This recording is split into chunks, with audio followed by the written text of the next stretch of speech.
can go live now.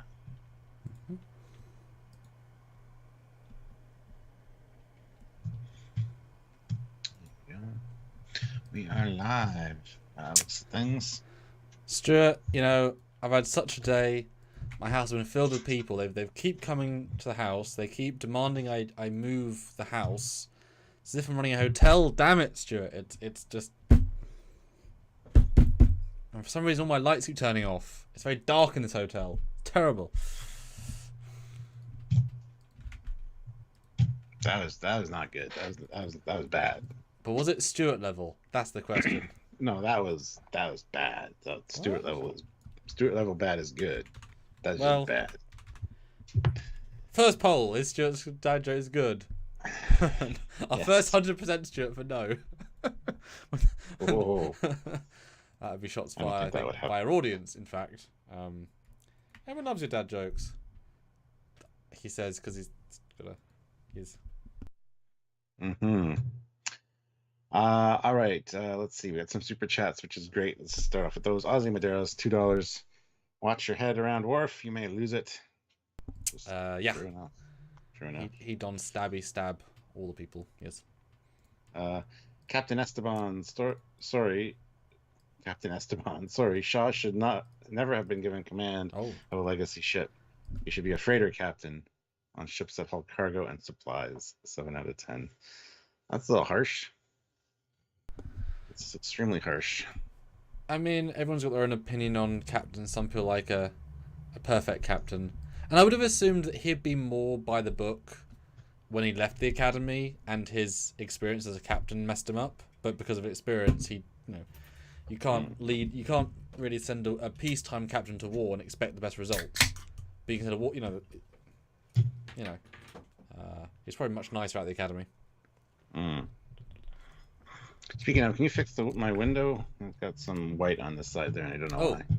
Yeah, because the bloody If anyone in the chat knows why Skype and OBS stop communicating properly to always reset Stuart's camera, let us know. Every damn time. It's weird. Well, everybody's going to say that Skype is outdated and we shouldn't. Well, let's not ask the people. Yeah. Almost 90%. Grant McGregor throws in $20. Thank you so much, Grant. Amazing. As mentioned last night, 5 out of 10. Vadic was good, but you had other dialogue that was much too dumb. A rewrite would have bumped this up to 8 out of 10, such as fixing Picard's forgetting the jammers he randomly found. Again, that's not an issue to consider. I'm not going to get this argument again, Grant. I think that scene was fine. But anyway. And I have not debated this with anybody yet, so I'm excited to see. Grant and a few other people thought it was an awful episode. So. Ooh. As in to that level of vitriol?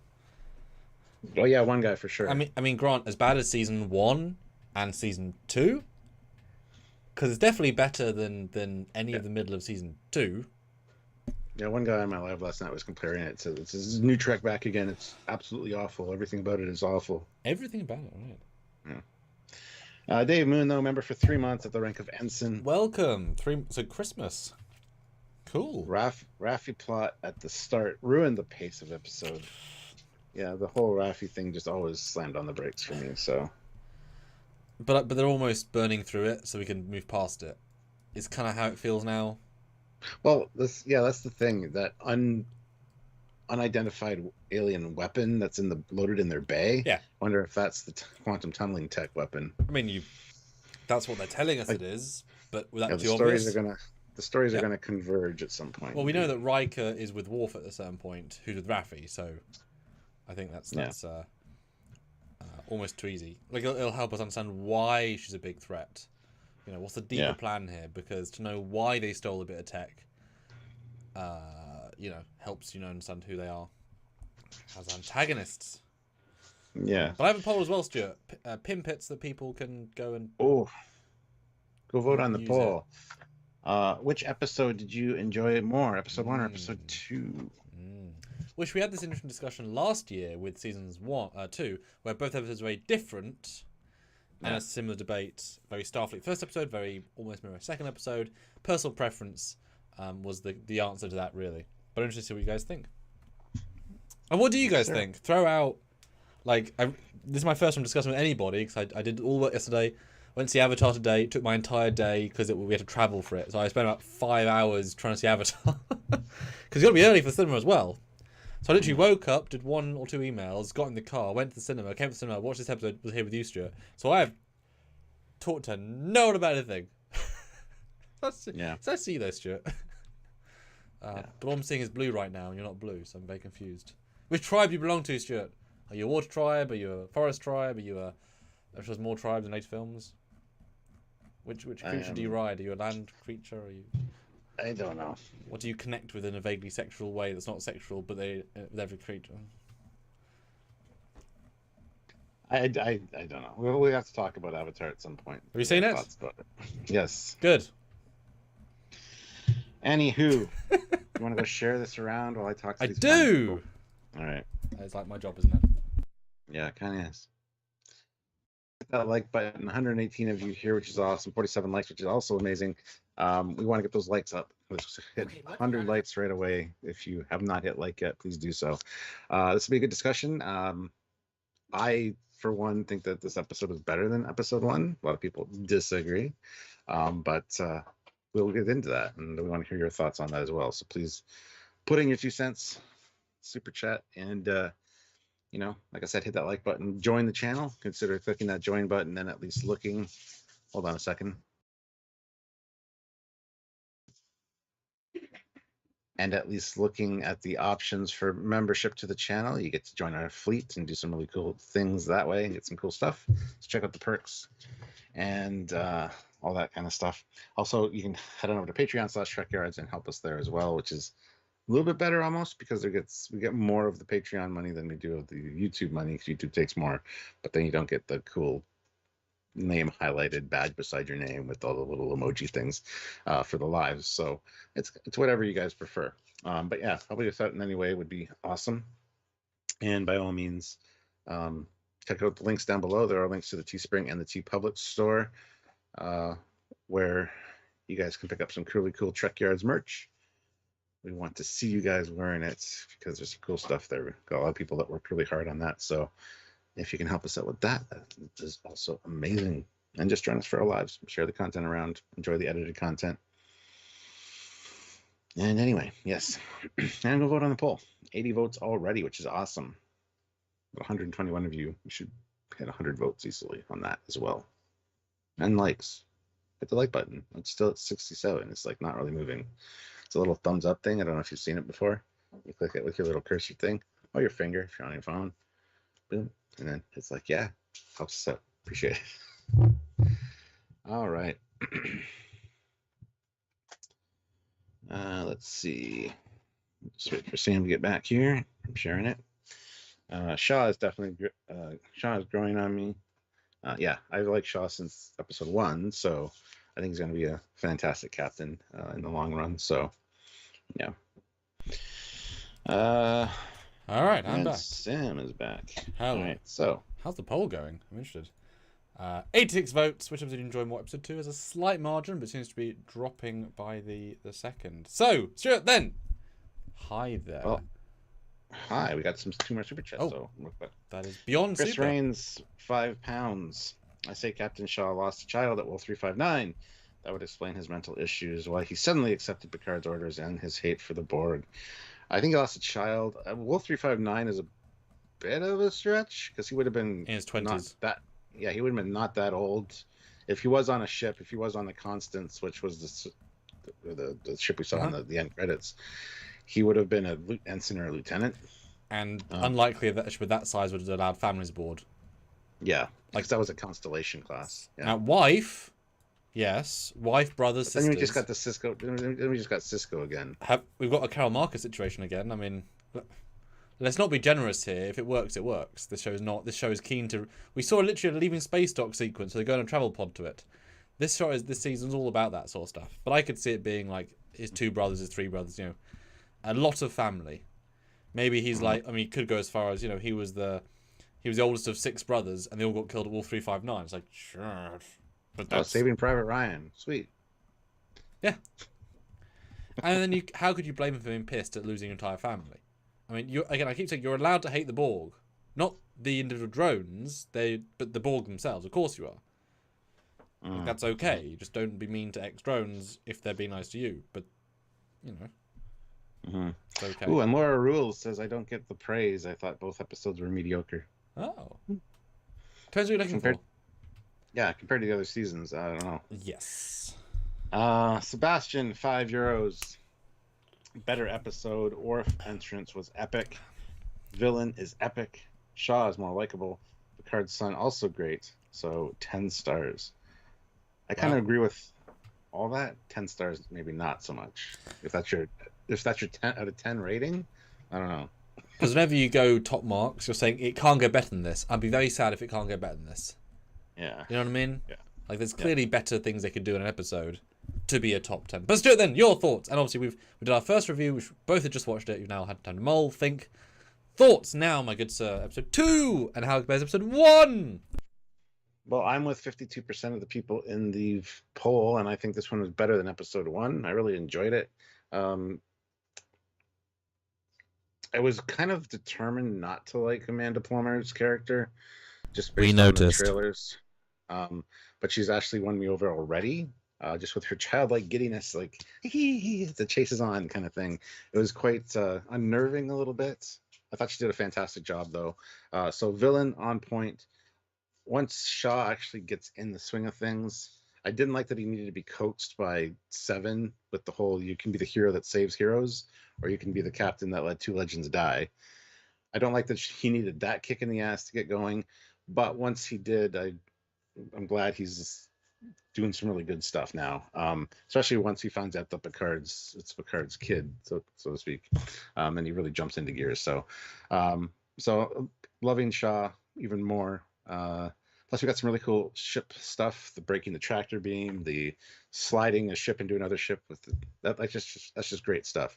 There's a few small little things that kind of bother me about the episode, but overall, it's very well done.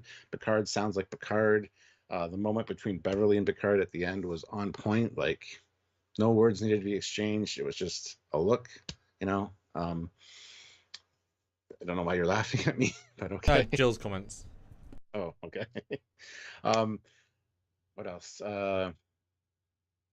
Yeah, I'm just. I think this is.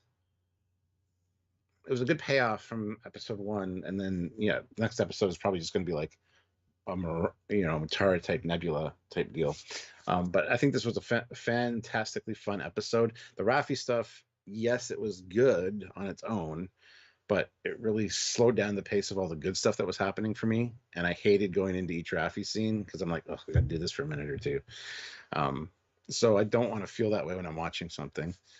Hopefully that kind of moves along rather quickly and gets more exciting or more interesting. So, but Sneed, the Ferengi was very well done as well. Sure, we got to meet her Rafi's ex, but that was like, who cares? Yeah, I just don't really care about Rafi, honestly. So the Rafi stuff was the slowest part and the worst stuff for me. And a few lines of dialogue that just didn't make sense with the Titan and the Captain Shaw stuff. But the kid that's playing Picard's kid, Jack Crusher, I think is doing a fantastic job as well. Really enjoying his character. So there's lots to like about this. I liked it a lot. There we go. That's my summation. Sorry, I've been rambling. How about you? You ended on Jack there for a second. It's funny, he doesn't sound English to me at all. So it's odd when people mention he's English. It's like, is he? Totally. Yeah. I guess. And then I hear words that I would write in dialogue. Like he says more English wordage because it makes sense. But it says oi. Yeah. It's like, I mean, I don't write all those things, but there's a few words I certainly write because it's just, lots and lots of years of whatever. Yes, hello. It's good. Obviously, we both got to enjoy it in its overly contrast state. It has now since been fixed, at least on the Amazon version. So all the screen caps today will be of the only happened for one day broken version, accidentally released on Paramount Plus. So this is a bit of history, guys. So there you go. So I'd have to check and see what it looks like on Crave, because that's what I watched it on first. True. Okay. Yeah, I guess you. Yeah. Well, did the one did the one I sent you look different? Because they look distinctly different. Couldn't really tell. Okay. So put in the chat now. Did you watch it in the very high contrast state, with very bright colours and a lot of scenes where the white's just blown out? Or did you manage to watch it in the proper colours? Let us know, because First Day has got the treat of the broken version, which is great. Got the exclusive stuff. Super chat, Stuart. I see more green, which is wonderful. Thanks so much. You weren't on your... So I was going to wait for that to be over, but I'll just jump into those right now. Yeah. Sebastian, £2. Okay, 9 out of 10. No, Rafi would have been better. Glorified... or Glorfindel of Gondolin puts in $5. That's a great name, hard to say apparently. Love that they used the Wrath of Khan shield raising sound effect when Shaw gave the order to raise shields. I love those little bits of detail. And congratulations on your first super chat with us. So thank you so much. And just big thank you. I mean, I love it says congrats, but really thank you. Yeah, it means a lot. Yes.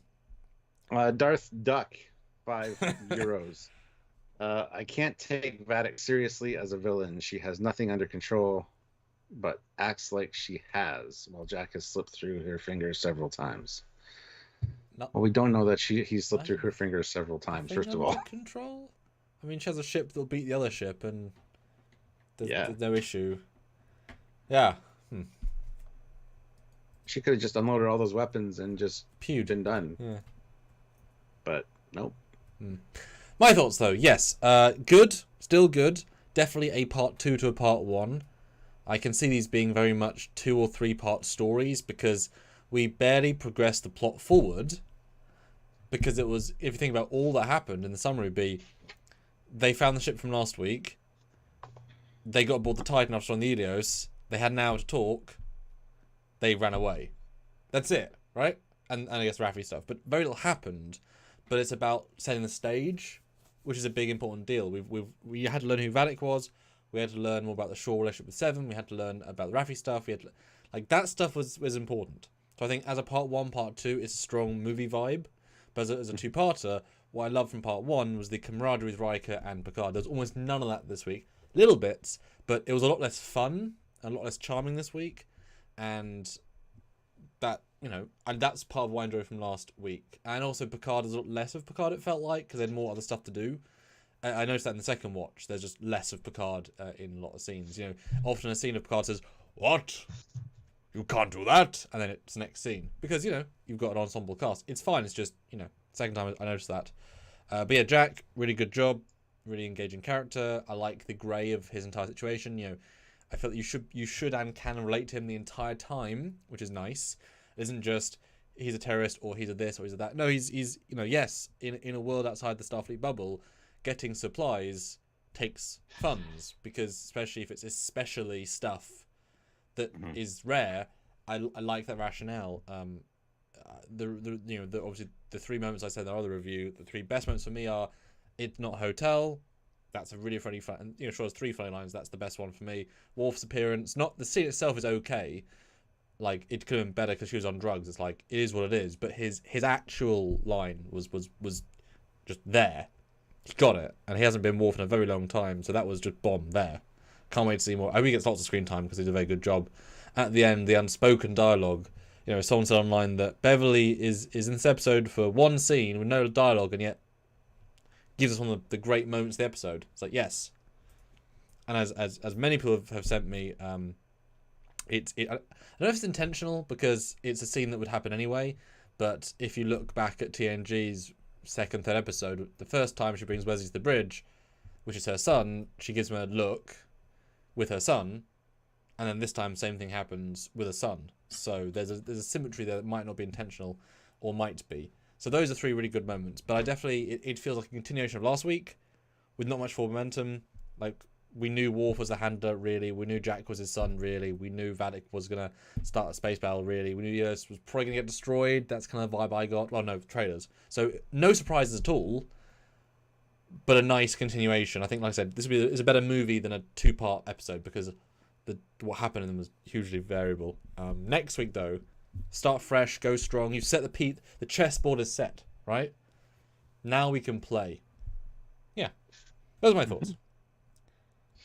All right, and Jock Cop, I missed your super chat, but it's £2. Says, I think Shaw might be the one survivor from his ship. Yes, it's very likely. or one of these survivors of very few. Yes. I mean, certainly, if we end up having a scene, if this had been an era where they can, they had standing sets, they could have done a whole sequence of 359 on a destroyed galaxy set or a Equinox set, whatever. Oof. Mm-hmm. Mm-hmm. Yes, sir. All right. Dustin D. Where did Vadic get the idea to use Wesley Crusher's idea for a tractor repulsor beam to move objects?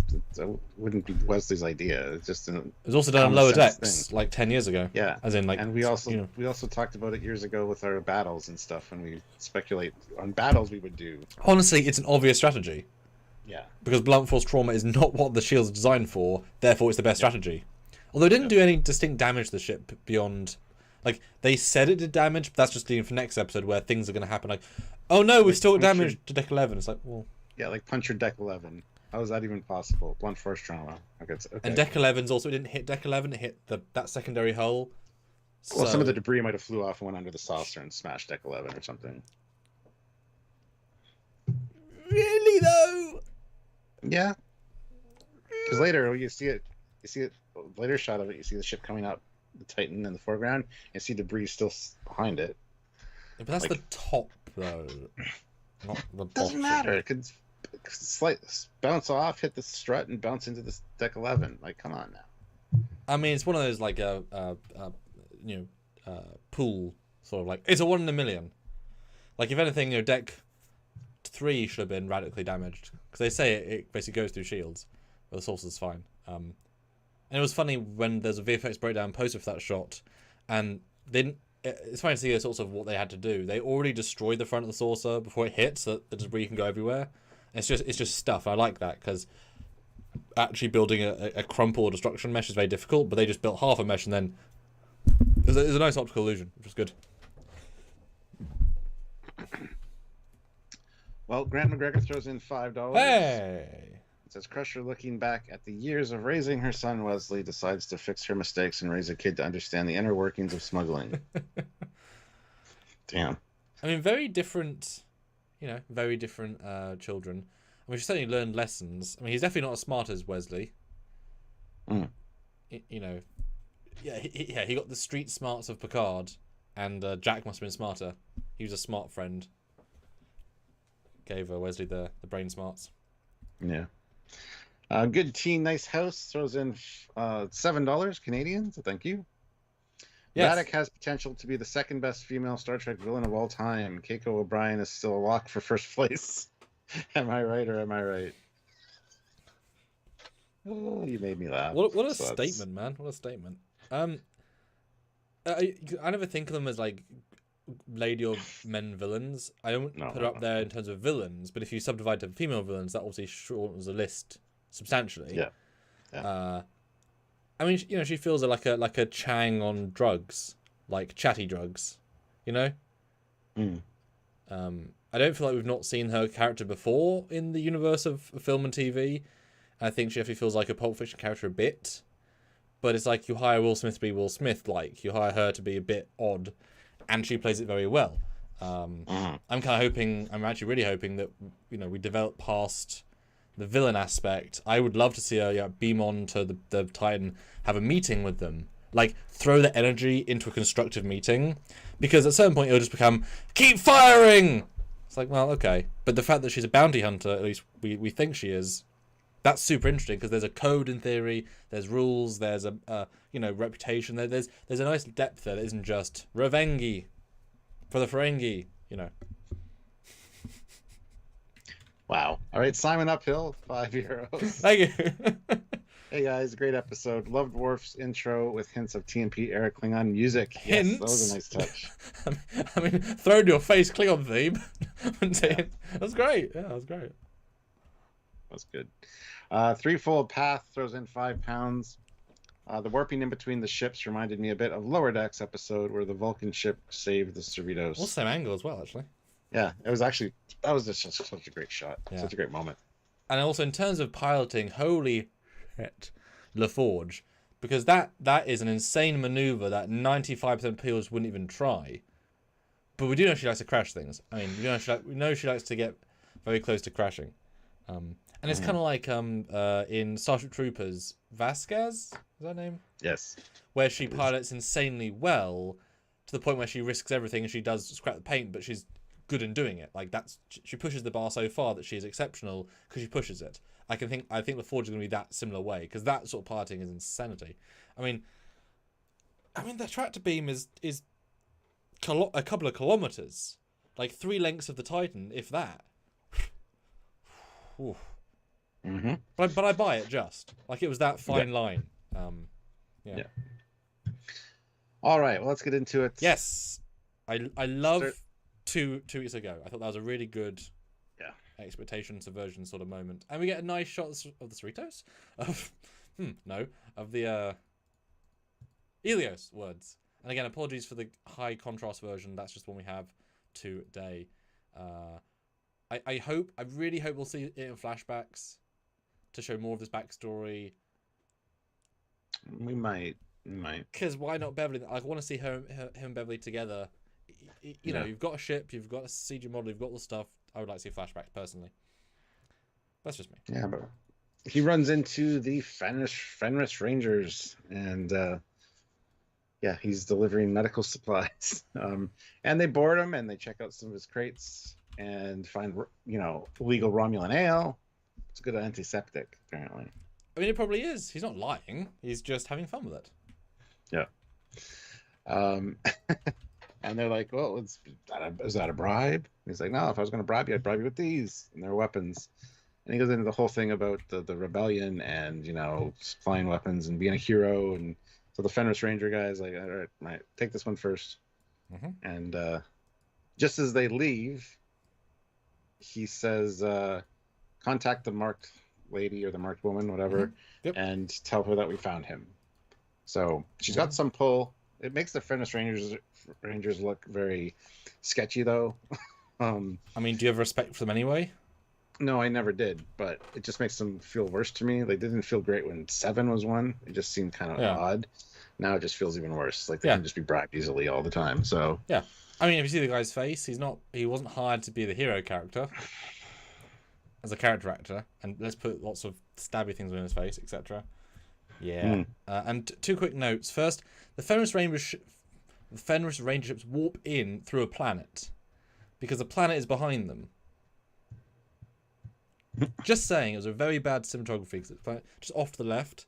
They warp in, so that's insane piloting. I like Jack's vibe. It's good. It's friendly. He's not lying at any point, which is interesting. He's trying to convince them to the insanity of the situation that's really happening to let him bend the rules. Did he say though that I'm giving weapons to both sides, they kill each other so that I can then save civilians? Is that what he said? Because I didn't catch it first time. The second time I was like, yeah. He says, I give half to one lord, half to another, cut you in for say 25, 35, 30% of the take, and it's bad guys shooting bad guys. When we've helped refugees by curing a pandemic. That's what he says. Find here the P word. But yeah, I guess he's giving guns to both sides. I mean, he's going to be the death of so many people whilst he's saving many people. Big play for him. That's pretty... If that's Beverly approved plan. Also, where's Beverly anyway? Yeah, I don't know. I find it very odd she wasn't in the scene, but it's a good scene. It's a good introduction. But he's also not a Han Solo type. There's a line, and they didn't cross that line, which I appreciate. Yeah. Rob the nail. Yes, Joel. Let's see here. SPS Guru 2000 throws in €5. You. Would it have been better or funnier for Worf to call himself pacifist before or after beheading the Ferengi? After, for sure, especially for the audience. It's like, we've already seen what you did, so... Yeah, it's always a joke. Yeah. So it's fine. Yeah. Nanny Sass and Franz throws in $2. Does Rafi become Worf's protege, Klingon monk Rafi? No. Yeah. But then he's her handler, so. Yes. But then you get back to the team on the ship. There's some good banter here, which I quite liked. They call Captain, the Admiral Captain, Which is true. Like, you're not going to be known for your desk job and your failed Romulan stuff. You'll be known for your 8 years of captaining on the D plus the Stargazer, like 25 years of captaining. And that's a third reference to you being a captain in the show so far. Yeah. Riker saying captain, him saying captain, the bridge saying captain. So I wonder if that's a link to something else later on. Feels like kind of foreshadowing. Yeah, well, I love the whole history remembers you with one less pip. I like that. As we said in our other review, those annoying nitpickers could say, yes, admirals don't have 5 pips. But it's a simplification. It'd be daft to say history remembers you with 1 less bar plus 4 pips and a second bar underneath some pips. Not quite as eloquent. Ochinumo throws in $5. Thank you so much. And says, just like Bones, he only buys it for medicinal purposes. Yes, exactly. And also, it's not as illegal now anyway. Yeah. They've been through that on other shows. It's like illegal, but not illegal. Kind of like weed. I don't think it's illegal. I think it's just hard to get now. Or expensive. Yeah. I think they made a whole point about that in one of the shows. It's not actually illegal anymore. I'm pretty sure. Yeah. Eric Skelton, $2. Who are the friendless rangers in Trek lore? You have no fucking clue. They're like pirates.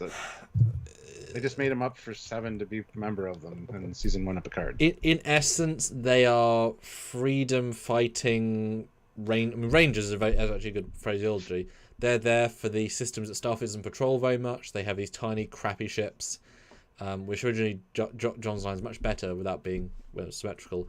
And they don't follow the rules of the Federation, but also there's so many worlds the Federation just stopped and take care of. That was part of the point. After the Mars attack, the Synth attack, the Romulan stuff, the Federation lost a lot of ships. They didn't have just people to go and do.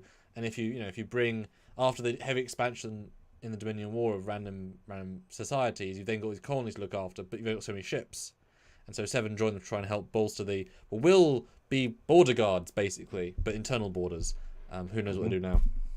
They're not very interesting, and they're very generic. It's a good name, but a bad overall vibe. Yeah. And Verpine has joined the channel at the rank of Ensign, so welcome aboard, Ensign. Sorry about our new membership and our super chat thing is not functioning today for some reason, so we apologize. It's high-end math, and it mathed out today. Never change your number, Stuart. Never change your number. Yeah. Which neither of us did, it's just the internet did. But then you get a very overexposed shot of the Titan, which but it is worth saying though, this is a very, very clear shot, and to remind the audience, it does have phaser strips. You can see them. They're low detail, but they are there, and it does have phaseable turrets. Which is a holdover from it being its original design. Yes. And also, I believe, because remember we talked to Doug, and he had said the bridge module does come out like as a separate life support craft. And if you look at the shot, there's blue. I'm guessing there's blue impulse engine vibes, maybe. Mm-hmm. Yeah. I mean, yeah. But maybe we'll see that in the show. Yeah. But I appreciate the amount of space shots. Once again, they were not shy with cut to space. It's just hard to appreciate them when they were heavily blown out. But that's okay. It'll be fixed, later. Yeah. The irony being, the way they regraded it, the interior shots are brighter. Which is nice. Is nice. The space looked worse, the interiors look better. Yeah, but they detect another ship, and Captain Shaw's like, and it's packing. And Seven wants to get in there and intercept it before it can, destroy Wreak Picard. havoc and let loose the dogs of war, perhaps. Yeah. And he maybe. He countermands the order and basically says, "You know what? We are out here in the middle. We're in an exploratory vessel. Mm-hmm. That ship outguns us, and if we engage it, we could put 500 people at risk. We're not in Federation space." Like I love his reasoning. Was that seen here? Yes, it is. Okay. He says those two dug their graves and took you with them. Yes. Hold your position, LaForge. Yeah, and it's tricky because I mean, if you know your ship is relatively medium capable. Against other Federation ships, you're not well armed. Yeah. I mean, is it smart to go get some more tactically able ship who knows the environment they're in? Like, it is a bad idea. You have no plan. So, why, you know what I mean? Well, risking 500 for 2 when you have not got a plan is a bad plan. Later, I love what he says too. We're cornered in space that has no corners. It's a good Because line. the nebula is wreaking havoc with our long-range communications. If we fire up or flare up any of our warp coils, we're going to get blown out of the sky. I just love the way he put that. Well, he's a realist. He knows the situation, but like I say, unless you have a plan going in, I mean, like I said to you in our other review. There's only a certain amount of times in your career you can do a suicide mission. This feels like a suicide mission without a plan. Yeah, Picard and Riker got themselves into a bad situation. He's like, fuck. Although it's interesting because I joked with you last week that I assumed they would have warped away because they have no obligation to stay and Riker and warp thingy. They have a warp capable shuttle, but they did stay. And even in the line of dialogue earlier, Riker and Picard said, "No, the Titan left." So we can maybe call them back. We can maybe call them back and see if they'll help us. But yeah, they assumed that they left, which they didn't. So. But I wonder if there's a slight time disparity of, like, maybe it actually took 5 minutes to board the ship. We just played it for slowness, because it probably isn't very long. Years. SVS Guru 2000 throws in €10. Thank you so much. What have you got to say, my good fellow? Are the Fenris Rangers some self-styled Robin Hoods? Yes. They certainly open the door for deeply rooted corruption and unsavory types enriching themselves under the cover of doing good. Yeah, pretty much. Yeah. That's good. That's kind of the vibe that I got when I first heard the term Fenris Ranger. It's like, okay, yeah. And also, just briefly, AM says, isn't the whole premise of the Kobayashi Maru to deal with the unavoidable situation? This does feel like a sort of Kobayashi Maru. Yeah. Yeah. This would be a great out of Kobayashi Maru, actually. Do you save Kirk, Spock, McCoy from death? Yes, no, always a wrong choice. Yeah. And Eric Martin throws in $5. Very kind. Will Geordi send someone to look for the Titan A when he notices they are missing from Frontier Day? Geordi? Could be the possibility. His daughter is on board, so maybe that ship that gets hit, the cell gets damaged. Maybe that's the ship that Geordi comes in on. Who knows? Yeah. Oh, and hey, Tom, how's it going? Tom Ellerman is here. My buddy Brad is here. Oh, everybody's here. Everyone's what we think. And put in your 2 cents, because we are here for a conversation. Speaking of 220 votes, which episode did you enjoy more? Episode 2 wins by a small margin at 56% to 44. That's awesome. Hey, Jill. Thanks. I'll start a new poll. Yeah, and 235 of you here. Guys, hit that like button if you haven't. If you're just joining us and haven't hit that like button, please give it a tap.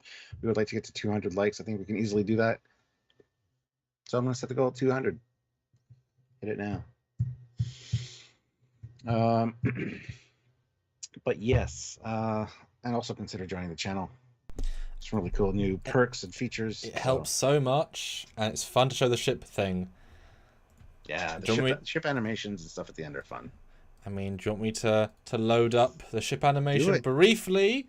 But we'll have to talk over it because it does not play audio. So you ready to talk over it, Stuart? That's fine. Oh, yeah, I can talk over it. And there it plays. It's our current with a Titan A. I can't see what's playing. I know you can't. But... And then it's the Enterprise E. They call those ensigns. Commanders Brandon Coral, Chris Parnell. Yes, it's Columbia, Captain Jarzia. C.J. O'Neill, Federation Council. Oh, wow, that's a Federation Council. Steamrunner, Captain Casual Tracker. Or it should be Casual Captain Tracker. The Reliant by Captain Thraxis. Commanders Bronson, Wrecker, Jordan S. And there's Trekyards. So, I mean, and as we keep saying, if you are so crazy to support us at captain level, we have to put a new ship in, like, instantly, make a whole new animation set just for you. It's great. Captains automatically get a ship. Yep. And admirals automatically get a hero ship. And then we reshuffle all the ensigns and all that underneath randomly. You get assigned a ship. And of course you can join us on Discord server where you can hang out with your crew. You should. You can hang out with us. And so it's like these live chats but in a Discord server. So you can get to know the other people here a lot better. So we just find it fun. It is. And we have a new poll up. So let's take a look at that and go vote on that, guys. What did you think of Worf's entrance? Epic? Good? Okay. Meh. There you go. Go vote. Stephen W. Fathery is here from Text Trek. Hey! He says hi from Star Trek Cruise. Yeah, he just got on the Star Trek Cruise. So he'll be on that for a few days. Wow, yeah. Who is headlining that this time? So Jonathan's there, William Shatner's there, Brent's there, Marina's there, Denise Crosby, John. A lot of Picard people. Nice. A lot of. There's actually a very, very good set of people. Actually, yeah. That's I know cruises are very well enjoyed. I'd like to do a cruise, but it's just a lot of money, a lot of time, a lot of effort. It feels like. Yeah. And Glemg, my buddy Brad says Captain Glemg does have a nice ring to it. Well, there you go. Go support us join them under the rank of captain. I've got some nice variety of ships to pick from. It's a nice set. But Jill says, why do we need that kind of violence? Why is it entertaining? I just don't understand humans at times. What kind of violence? Worf's decapitation scene. Oh. To show that the criminal element they're dealing with is dangerous, that it's to the point where he has to kill them. I don't know. I don't see a problem with it. It's realistic. Why? It was easier to stab him than to cut his head off. Not necessarily with the flow that Worf was doing through the room, and he just got his hand off the table, so he's like, "Oh shit! All right, well, I look like he did that on purpose." Yeah, I still think he wants information from him. There's the stupidest thing he could possibly have done was to decapitate him. But whatever. Matthew DeFrida says, Trekyards, I love my current assignment, but because my Vulcan girlfriend is making things weird, I'd like to request a transfer to Enterprise E. Nope. Denied. Stamped. We will have fleet recruitment lives where we can shuffle people around. We'll make that some kind of fun interactive thing as part of the membership. But as of right now, you're where you are. You just got to become a better officer so you can get bumped to a better ship. Be better. That's the captain's phrase. Or just bump yourself up to captain and get your own ship. Oh, I mean, you are right, Stuart. I'll give you that. A good tea, Nice House throws in 280 Canadian. Thank you so much. It's time I get myself a ship. Go for it. I would say no one's stopping you, but the bank might disagree. But if you do want to, there's some really great ships there, and the animation, as I said to you earlier, Stuart, and the chat, the more people who do this level, the longer the animation will be.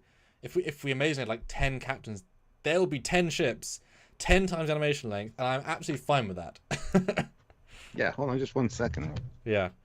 So yeah, we have the Shrike, a lot of great beauty shots. I love the appreciation of scale, especially as with the Titan later. It feels of a similar size. This is great. Elos is small. And yes, that's one of the. Oh, sorry. Because that's one of the other things. If you join at the rank of Admiral, you actually get a physical perk like one of our Trekyards comm badges sent out to you. Limited edition.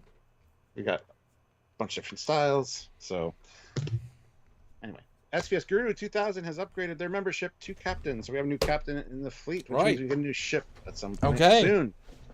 Well, Team Trekyards, that's the teams that pick the shipyards. There we go.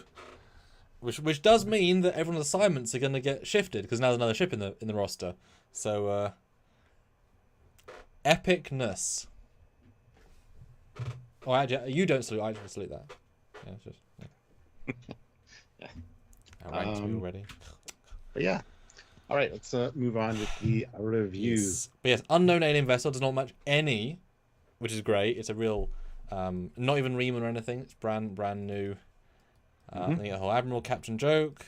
Crusher's thing is going poorly. And the first shout out for, I recognise something about Tim John Luke. Yeah. Is it just me? We'll talk about this later. They play that card a few times. Yeah, they do. Oh, and then they fired TOS photon torpedoes. Well, red TOS. Which, I mean, it's funny. It's fine. It's cute. Although I know that Dave or John, or them together, they posted some concept art of the shuttle getting hit by some phaser blasts. That's why the shuttle got blown up. 3 torpedoes, and the shuttle's gone. I wish we'd seen the impact point. That's just me. I'd like to close up. But yes, it is real damaged. Yeah. We do see the name of the shuttle was Savick. I think it's destroyed. That is a Titan shuttle, remember? So they're named after the first captain, or the first Titan. or just logical Vulcans or something like that. Because you would assume that if there was a shuttle in the bay called Riker, that Riker and Picard would have taken it. No, Riker doesn't have to be inside himself. Well, I mean, yeah, I'm so much so, but no. And it's weird. But yeah, so they're a bit more screwed now with a ship that has 0 shield, 0 weapons, 0 impulse, and it's a fun sense of we are totally screwed. So let's therefore go back to Rafi in the amazingly uninspired set of the Lesser Arena. It's dull, it's boring. I'll give him one giant bit of credit, Stuart. We know that front viewer is a window, but they treat it like a view screen. You can't see anything outside of it. I didn't notice it until last time, but you see the reflection of the actual set. So I appreciate that because it's just cheaper. But it's just it, and the fact that she just reiterates the plot of her subplot. Yeah. Rafi, the handler knows why you're there. They sent you here. Reiterating it does not make it more powerful. Stuart, what do you think about this episode? The one we're doing right now, the review we're doing right now, that we were told to do. No, just. Oh, we have 237 people watching, Samuel. That's the update she's giving. 117 people died because she didn't make it on time. That's the information she's giving. Her scenes were somewhat wasted time when they're wasting their own time. Yes, I know. That was annoying. I hate being talked down to like that. But it's like when someone says to us, "Did you know that this was in a TNG episode?" Yeah, we've watched all TNG. We know. That's why I hate Last Time On. Well, it's like I'm aware of what happened last time on because I watched last time. Very in depth as well. It's fine. I get so frustrated with those every episode. Ugh. Yeah. Yeah. So 117 people died, and the handler Worf says Starfleet's calling it off. They think it's this Tulaku Romulan guy. That's the official word that's going out anyway. And if just disengage, don't participate. Hey, the name of the episode. Do not engage. It'll be 218 people dead if you continue this. So now I wonder. He did say that we think we know who the culprit is, and Rafi does say, "Well, I know that he did buy it, but he didn't use it." So is that Worf saying there's a real big bad that's worse, or is that Worf saying no? That's all you had to do was work it out. I don't like what she learned seems not very useful, and yet Worf tries to tell her what, like, make her. I don't get why. She says even if Tulaku did it, he is not the one who stole the weapon. He purchased it on the black market. There's a redacted statement from a low-life Ferengi crime lord named Sneed, who, by the way, Sneed has known accomplices of Brunt FCA. And oh, excellent. Also Quark. What? Yep. Quark of Ferenginar, Morn of Loria. real scum, those people. Oh, there we are. So he brokered the sale between the announcements, so that she's got to talk to this guy to find out who actually stole the weapon, who bought the weapon, the whole. Yeah, But if he bought it for realsies, why didn't he use it? Was he the middleman after the middleman? Is that what's implied? He was another middleman to kind of dilute the trail. But then somebody buy it from this guy that stole it, and have somebody else buy it from that seller, and then give it to the person that actually wants it. But then why would the guy who got it, not stole it, but got it, it said that someone stole it, who gave it to the Ferengi guy. The Ferengi guy sold it to the Romulan, and then someone else used it. But why would the Ferengi then kill the Romulan? If he sold it to him? I don't understand anything that happened there, so I don't know. And then they kill the Ferengi, so we're never going to get answers about that either. Like, yeah, it's a bit confusing. If somebody understands the ins and outs of what happened with that, please let us know, because I can't piece it together. I know we don't necessarily need to know all of it yet, but it's not a line that's it doesn't fill my brain with okay, I see where it's going. I sort of don't see where it's going. Yeah. Well, let me move on to... Well, Worf look up Quark for information, says Eric. Well, that would be a bold ass bring back Worf, Quark, because he did, 5 years ago, go and make up, and the exact same makeup, the exact same uniform or costume from the show in England. I'm sorry I didn't get a picture. He looked identical. It was shocking.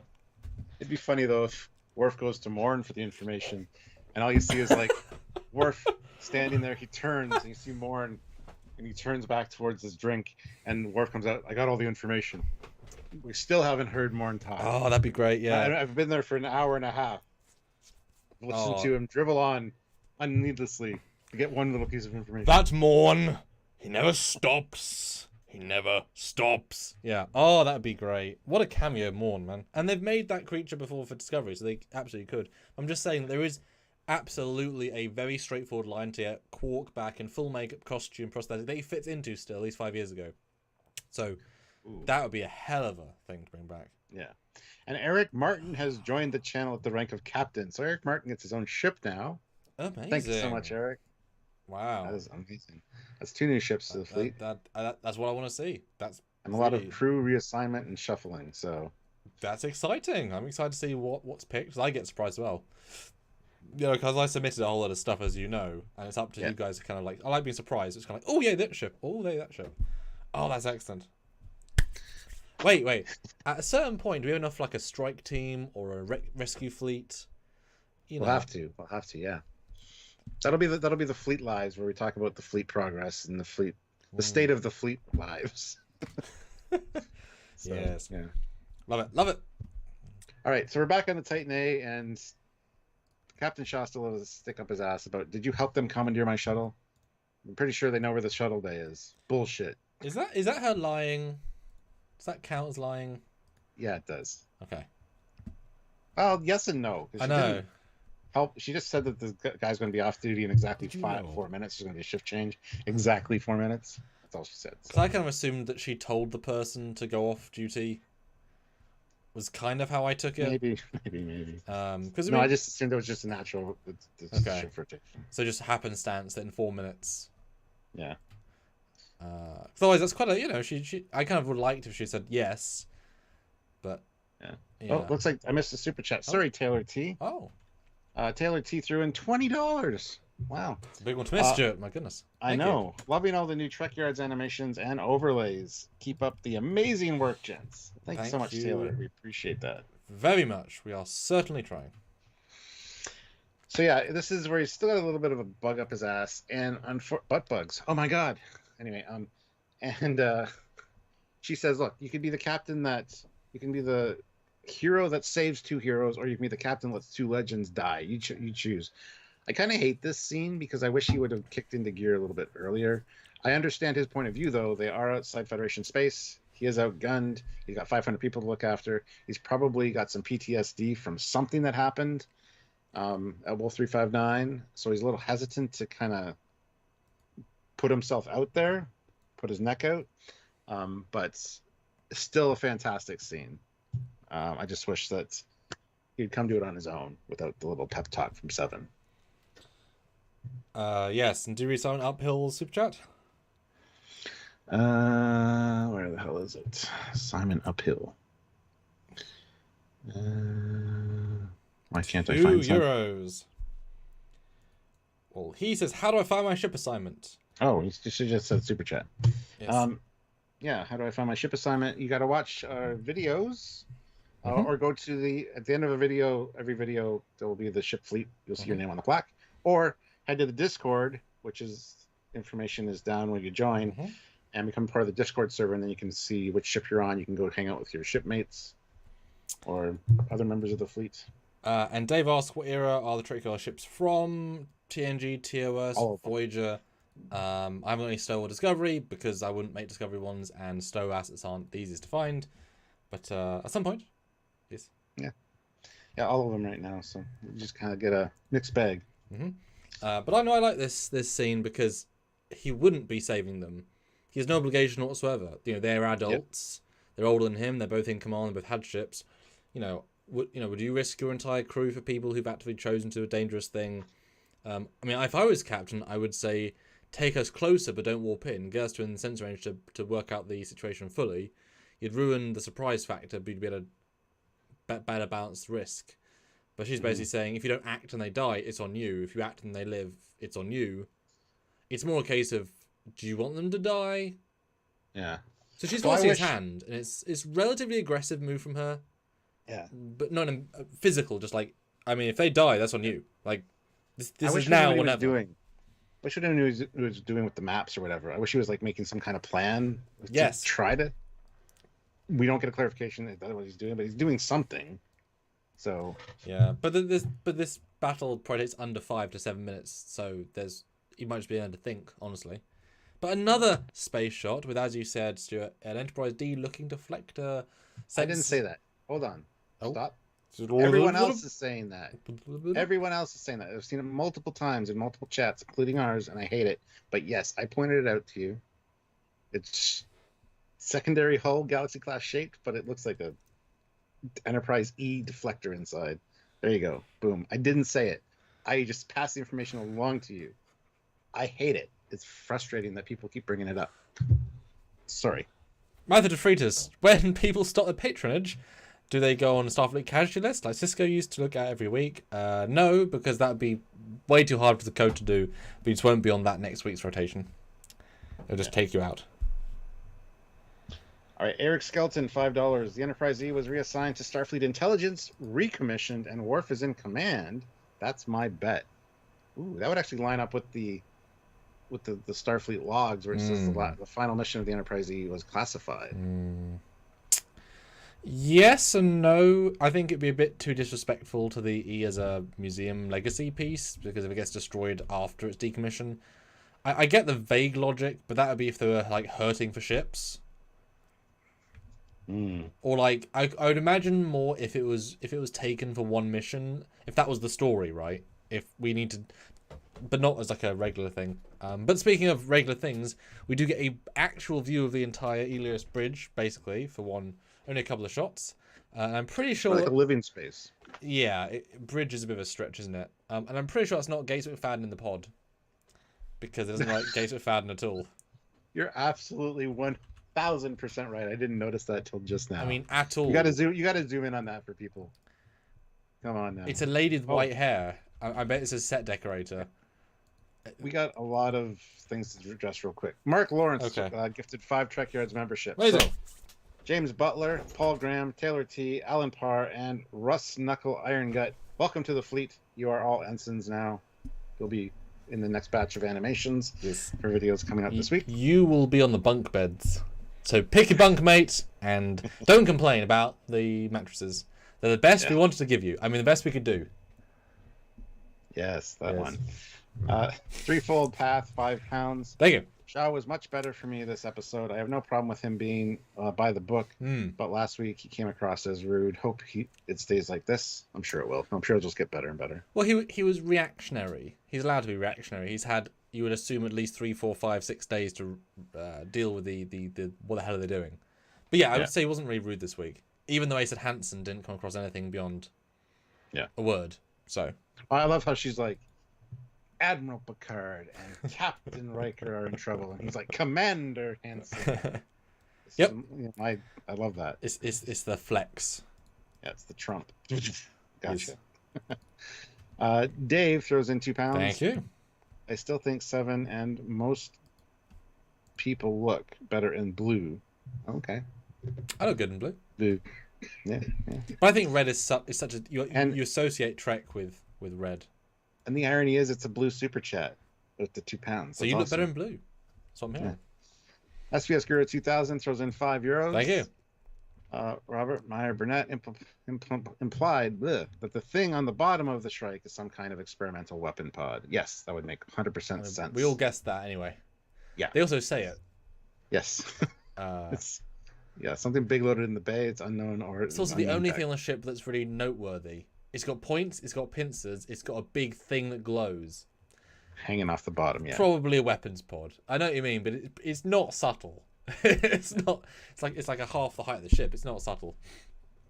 Metallica fan 1442 throws in £2. Thanks for the live stream. Thank you for the super chat. Yeah. And Jill says my least favorite episode in all of Trek is Descent Part 2. It's not a good episode, but she has a terrible feeling that story will be continued here. Well, Laura's in it, so yes. But yeah. Metallica fan 1442 also upgraded their membership to lieutenant from ensign, so they don't want to be a lowly ensign. They don't get a bunk bed, but That's true. They upgrade to 2 beds in a room, so you have a roommate. But, yeah, you know. Yeah, but you get to pick them. You know, or if we know you've got an arch enemy in the ship, we might pick them for you. Unless you're on a Galaxy class, we don't know what ship you're assigned to currently. So let us know. Look, I can tell you, because you upgraded so quickly, we won't put you in a room that looks at the nacelles or the Bassards. Yeah. Because those, sometimes when the ship's at warp, it's quite bright. And how often are the ships at warp, Stuart? Pretty often. Most of the time, probably.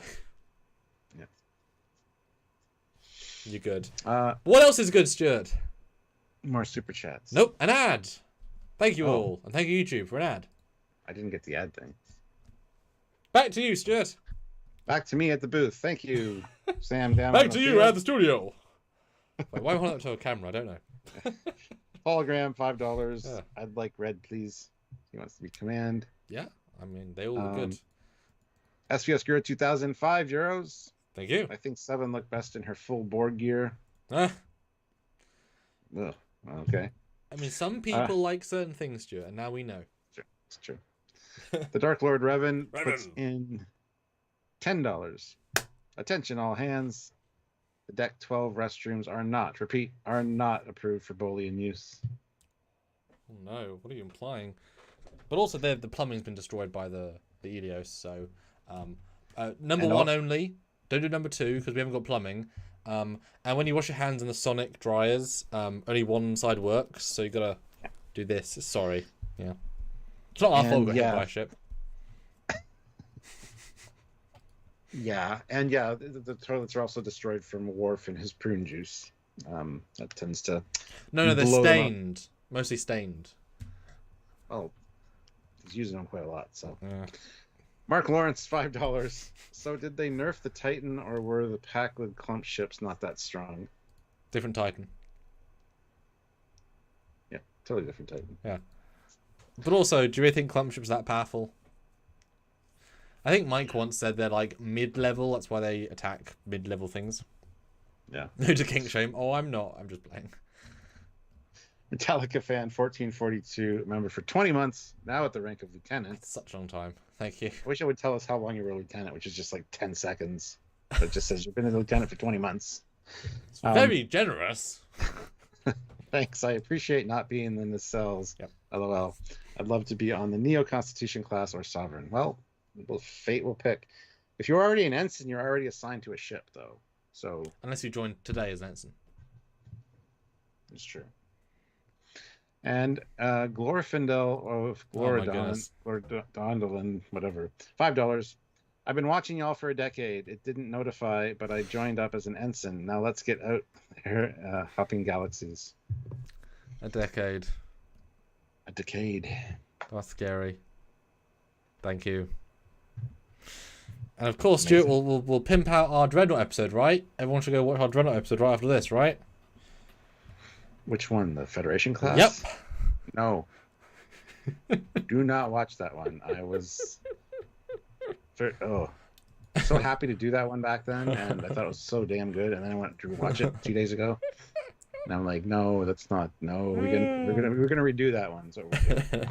But speaking of redoing it, Picard is on the case. I love the fact that he's being proactive, because minutes are passing, and he obviously spotted some of these, which makes sense. I mean, perfect thing to have lying around. Honestly, you need transport inhibitors severely, and he's placing them. He's doing them great. I love Picard being a strong Picard. I just don't know why you need all of them active to do it. But yeah, it's a good scene. It's smart, and we learned that yes, they want Jack Crusher alive. Super important. Love it. I think it's a great scene. I think it's very logical. Yeah. Mm-hmm. Yeah, they tried to snag him. He's like, "That's what I was trying to prevent." I thought that was great. Yeah. Picard being smart is always good because he, was smart for a very long time. Yep. There are only 2 guards be on board, and I definitely thought more than 2 be on board at other times. So my assumption is that the strike is actually much smaller than we think internal volume-wise, because as you said, a lot of their room is, filled up with torpedoes. 270 of them. So they might 236. Thank you. So they only have like 25 officers and men, right? So losing 2 might be a significant chunk. Because the way Picard says, now they know they'll die if they come again. It's like, really? You could just beam to every corridor and then pincer them. You have 3 people, you know? Yeah. Yep. But it's fine. Anyway, so yeah, they end up getting tractor beamed, and they're in trouble. Beverly's pod conks out, but a slap to the side of it turns it back on. Love that. Yep. We get some nice clear shots of Elos. I wonder if the green tractor beam is a hint. Because that's a very distinct colour. It's not a regular tractor beam colour. Well, we said the same thing at the end of the last season of Lower Decks, where we see the green tractor beam. Oh, imagine if that's a Shrike. Holy shit. Oh shit, they got Badgie. No. Maybe Badgie's loaded in that lower pod. Just shoot a Badgie at the ship. It affects the whole system. Yeah, Daystrom. I saw Badgie and the quantum thingy, whatever it was. What a connection. But yes, they have no shields. Shield stays offline. Outer saucer grid offline. Inner saucer grid offline. Engineering station offline. Nacelle pylon grid offline. Yeah, they're screwed. My only brief note about this is that because they're doing real monitors, you can literally see the pixels of the display. So it actually feels less advanced to me than TNG, where it was like lit glass. So the lines were perfectly pixely. There was no pixels, right? They were smoother. And also when they do custom graphics in TNG, it's a projection with CG. You can literally see the pixels of the monitors, so it looks, I think, just lower fi, which is weird. Realer, but less advanced. Small thing, but that's why post effects often look better, because they're perfect versus right on screen. Yeah. So there's a shot with Riker later on where he's touching a screen, but it's reflecting the ceiling, so you can't see the screen at all. It's like, well, obviously the glass wouldn't be reflective. That's silly, but it's a practical element, so it's going to be reflective. Yeah.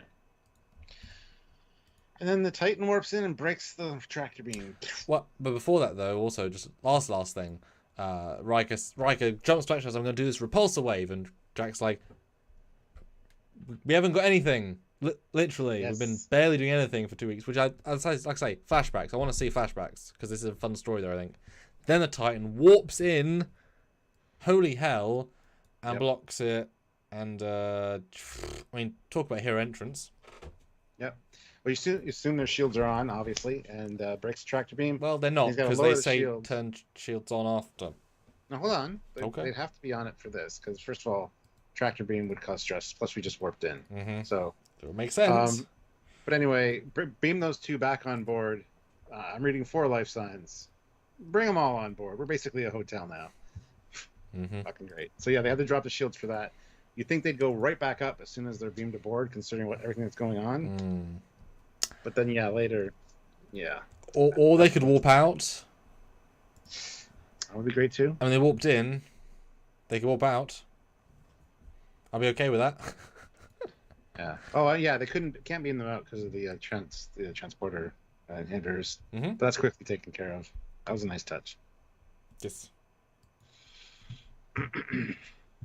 And I really expected when they were all beaming out and looking at each other, I expected Jack's beam to be orange, like they locked on to the thing because they turned off the transport inhibitors. But no, they all beamed out to the Titan. Yeah, I mean, I assume the Titan between them would interfere with the beaming. But at least they address it.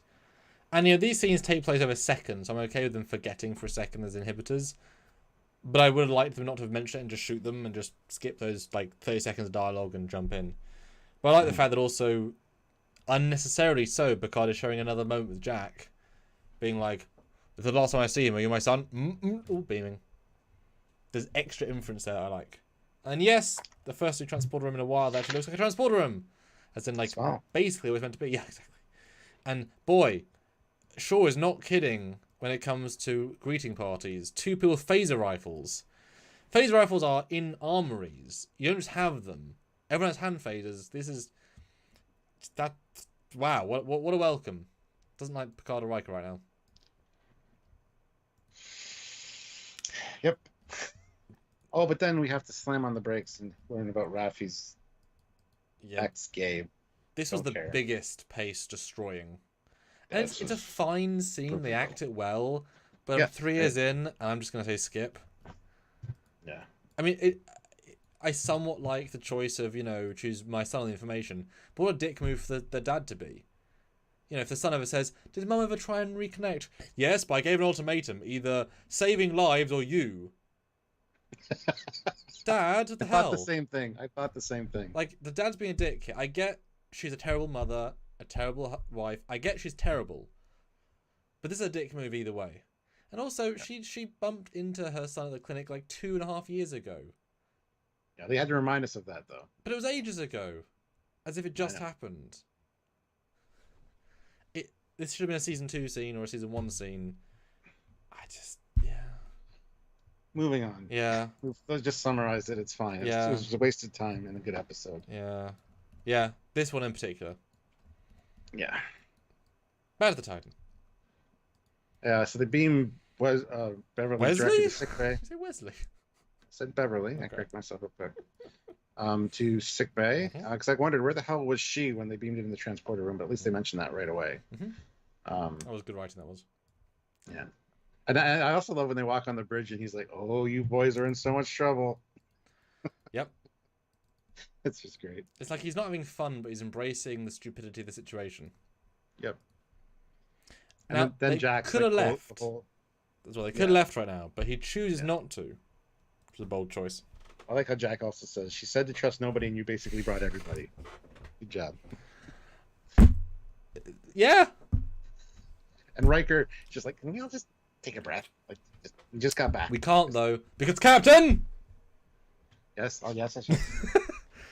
You love it. I love it, because of course, if Picard was Captain for 20 years, it'd be so second nature. I love it. I love it, love it. Yeah, then we get introduced to Vadic. Yes. Now, your detailed thoughts, Stuart, and reiterate for the audience who've just joined us what you thought were originally before everything. Oh, yeah.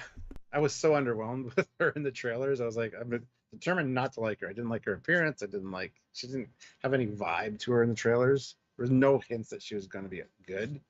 And I've just been let down by Picard season 1 and 2. So I was not super stoked to see her, but she instantly won me over. I mean, Amanda Plummer, Christopher Plummer is a fantastic actor.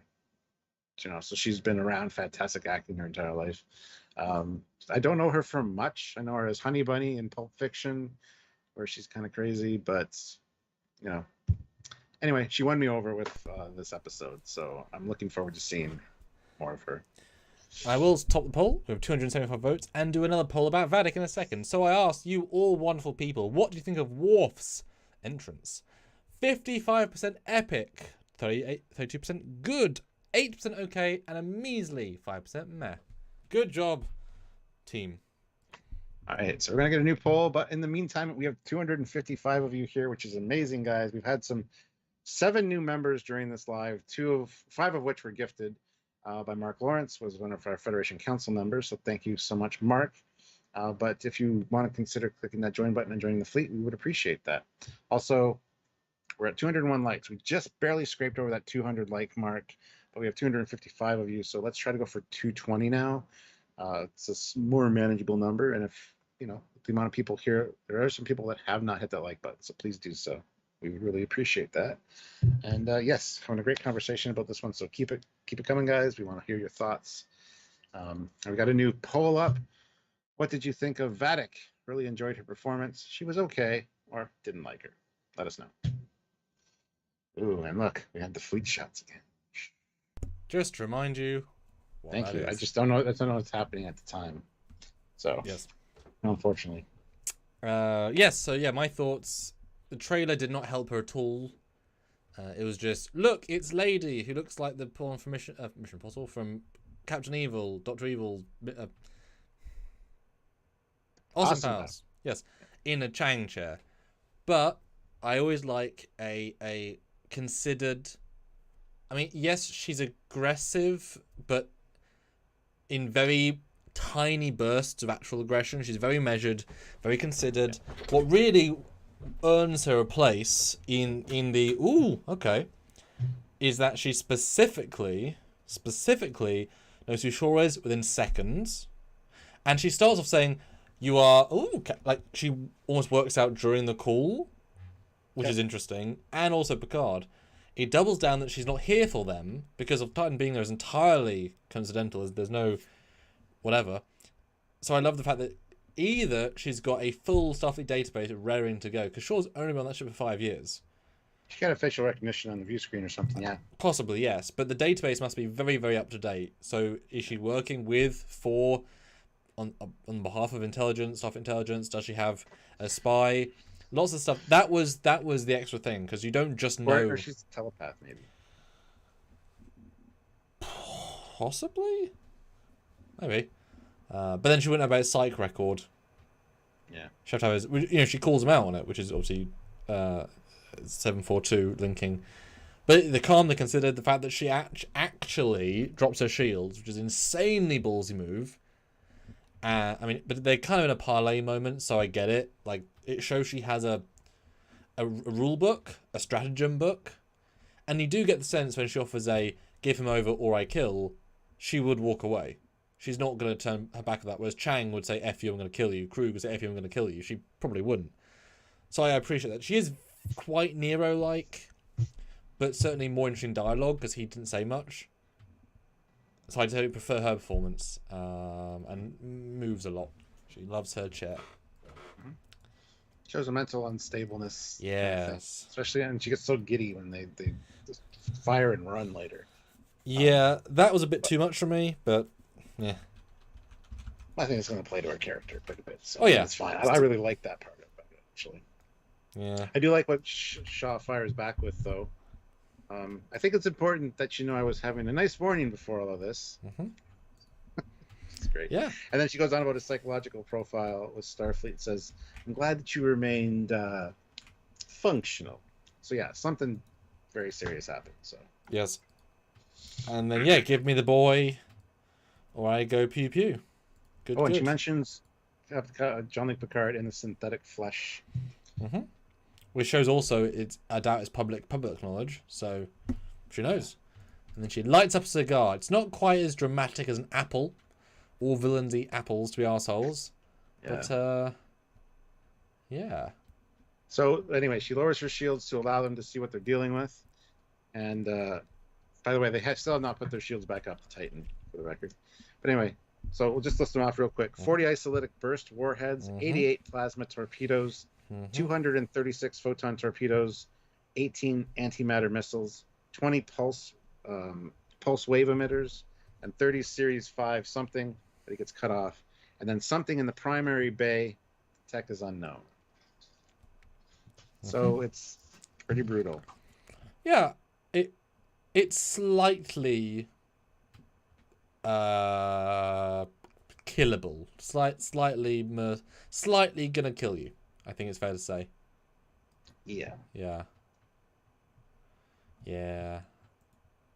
And she also says if you try to run, the only way you'll see what killed you is through the hole in your proverbial back. And that's that's a good line. It's very, very challenging to write characterful dialogue when it's also involved like I'm gonna kill you.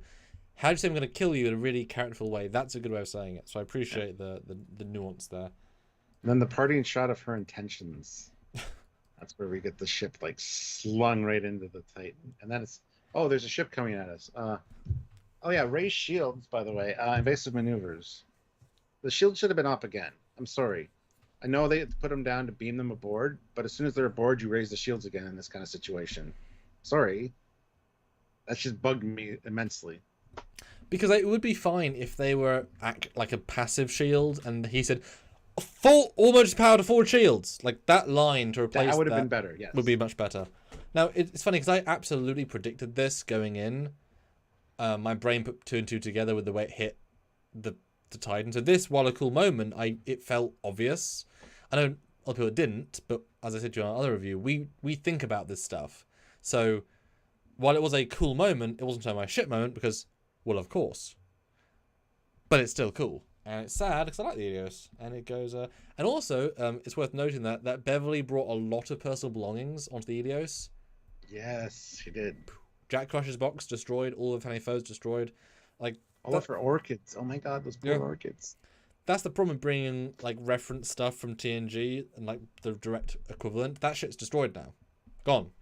Well, it might be floating in space. Maybe able to recover it if you can search for it. But yeah, it's tough. Yeah, and also there's no evasive happening. I wish the ship had done any sort of turn. I wish it would have done like a little bit of a dip or something. It still gets yeah. There's obviously an emergency move button for an emergency something. But I was kind of amazed how much it took the damage. I mean, it doesn't feel damaged, weirdly. I mean, the Helios feels damaged. The Titan feels pretty undamaged. I was kind of surprised actually how we got hit. Yeah. But then again, you'd think the villain wouldn't. If the whole point is to disable them, you could disable them with your guns. If the point is to scare them, this makes sense. So you must know it's not doing much, I guess. I loved her line. Like she threw a ship at us, sirs. Yeah. No shit. No shit. Dave says maybe they're replicas. Yeah, we had this discussion the other day about replicating, actually keeping the real one safe and replicating a copy of it to have. Oh, Amanda Plum was also the Oracle in Battlestar Galactica. Huh. For all of 2 episodes and not so much. Huh. She wore a robe, so I don't remember it. SVS Guru 2000 throws in €5. Thank you. I didn't like that the tractor beam looked like a green fart cloud. I think it looked great. I mean, I get what he means, but it's okay. I do too. But yes, they've been hit. They're damaged. The bridge is brighter because it's been regraded. Yeah, it broke through our shields, sir. Hit with enough force, it was shrapnel, and tore through the hull on deck 11. How is that possible, though? Reverse tractor beam with anti-gravitational polarity phasing. Basically brunt force trauma. If my father taught me anything, there's no law of physics that can't be either weaponized or broken by another law of physics. It's good. That's where you say thank you, Ensign. You didn't complete it. Thank you, Captain. You screwed it up. There you go. Yeah, that was good. Because we've said that a lot. The idea of the blunt force trauma sort of damage. Oh, and then we get his... This is fucking great. I love this. So we have 500 guns pointed at our head. We try to run, we're vapor. The second we light up on ourselves, help is days away, and the nebula is wreaking havoc with our long-range comms. We are essentially cornered in space, which has no corners. And the look on his face, like, ugh. It's great. He makes me happy. Downstairs. But the thing, I love that line, but I hate one part of it because it's just really annoying to last week. He actually says, "We're days away from help." If you got here from Earth in the same day, sure, you are hours away from help. Which means you had to have spent days at warp in the last episode. You had to have. This line makes... They're not going to address that, though. I know, but this line confirms that. Yeah. They had to have travelled for days and days and days. Because there are lots of ships around Earth. There is ships the edge of the quadrant. There are lots of ships around. I just hate the fact that they entirely broke the internal logic. Like, if you watch them back to back, that'd feel terrible. It's like, but we just got here. But I like if they spent days doing the evaluation. But then, how did Shaw not notice that Seven convinced the ensign to travel several days in the wrong direction? Because that's what it would take. So, don't mention it here. Like, don't say we're at the edge of nowhere if it took no time to get to. It's a problem in writing that they did not fix, and it's a big problem. That's one of the things that bothered me. Same with the shields up order. The deck 11 thing bothered me a little bit, but I can rationalize that in my brain. There's the other thing. Later when they're searching, Shuttle Bay 2 is cleared. We'll check Shuttle Bay 3. We know there's only one Shuttle Bay on the ship, even though they said that the shuttle launched from Shuttle Bay 3. And why is only one Shuttle Bay on the ship physically? And why are they not scanning for unidentified life signs? You know where every member of the crew is. You know where Riker and Picard are. You should know where the one unidentified life sign is. Yeah. He's not got any manual anti-sensor device, as far as we know. And later, we got a security breach on Deck 12. The brig. No shit. Like I said earlier, I didn't think it was the hair salon. Yeah. The captain knows his ship. He knows what's on Deck 12. He knows there's one person in the brig. There's a security breach on Deck 12. What do you think that is? Please don't say it's the brig, because we know that. But anyway. And Matthew just says, "While I understand what someone is saying about the internal logic, I think we should have let this slide for this specific season, as this is the final Picard season and it's already filmed." Well, but then if I let it slide, this episode has no tension. because he's not right. Either he is right or he isn't right. If I can ignore both, then there's no tension. Which is fine, but then he's a stupid captain because he doesn't know there's a ship like an hour away.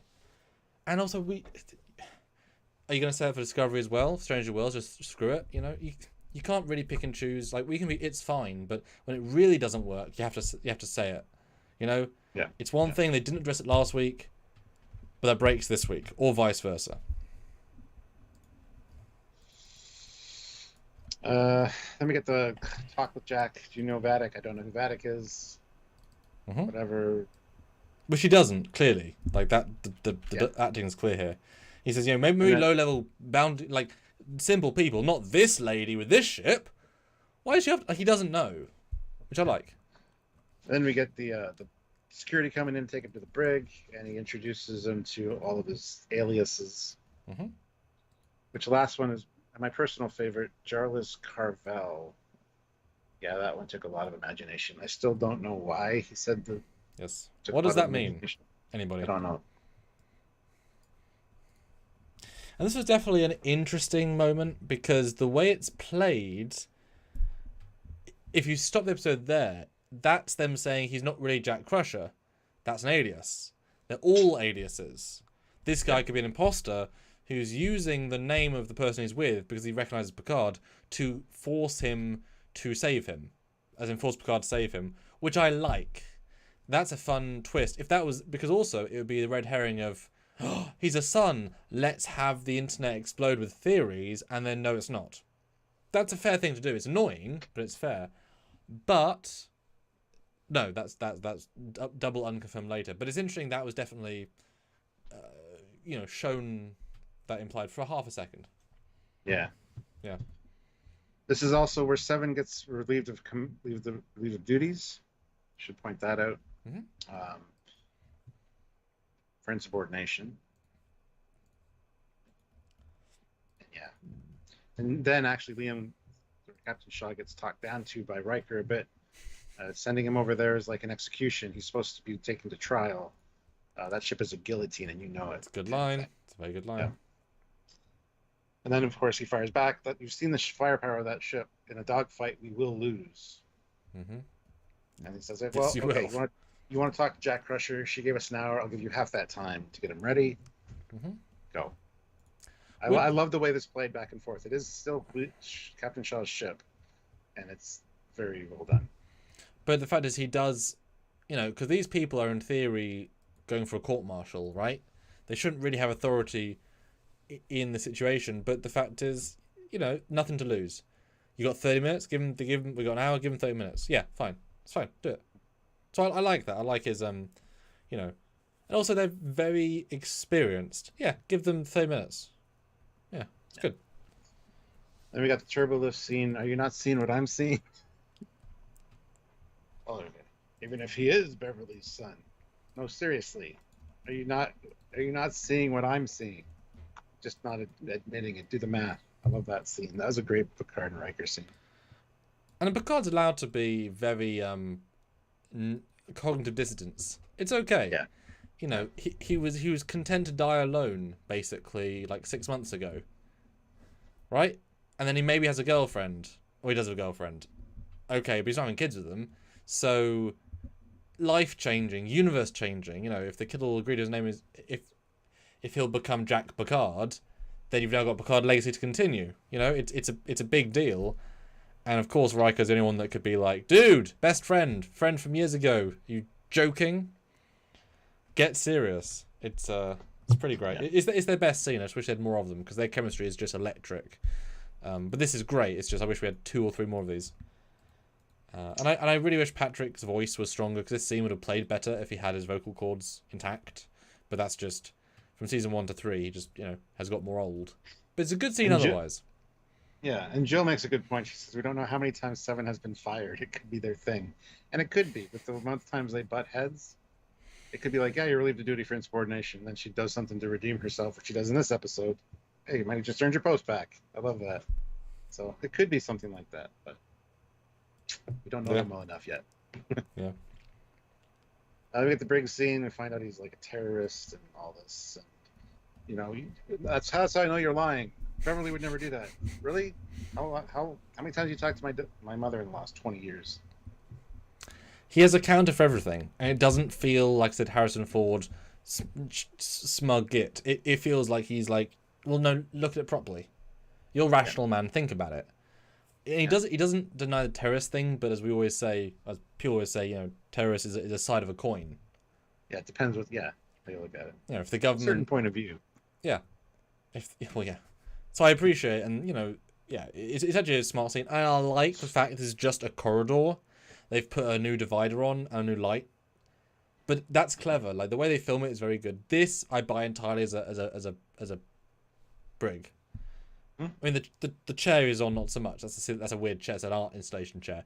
But I like the fact it's just the corridor with a bulkhead down. I think that's a smart choice. It always looks like a brig. Doesn't feel like a kit, but actually it absolutely is. Yeah. Then we get it breaks again. You got Rafi talking to Sneed. Good scene.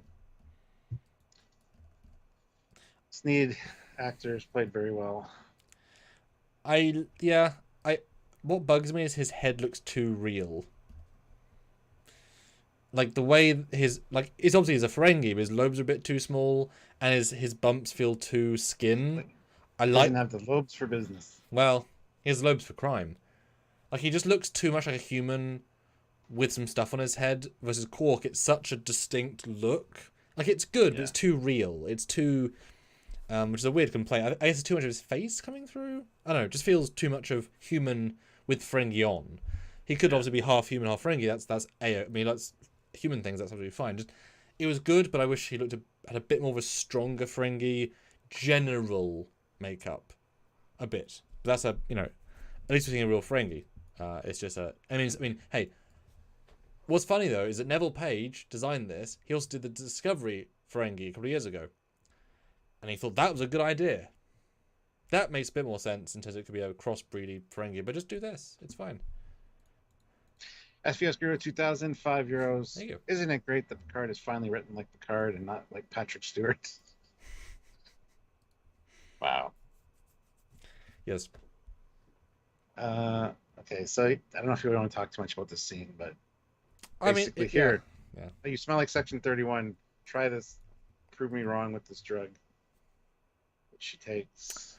Oh, yeah. YouTube Slave says, yes, Samuel, his lobes are too small and his stubble. We've never seen a Ferengi with hair other than Zek's face. That might actually be it. There's a facial hair. It's just his face is too human. But it is a great mask. It's just, that's probably what my brain's seeing. It's just a bit wrong. That's interesting.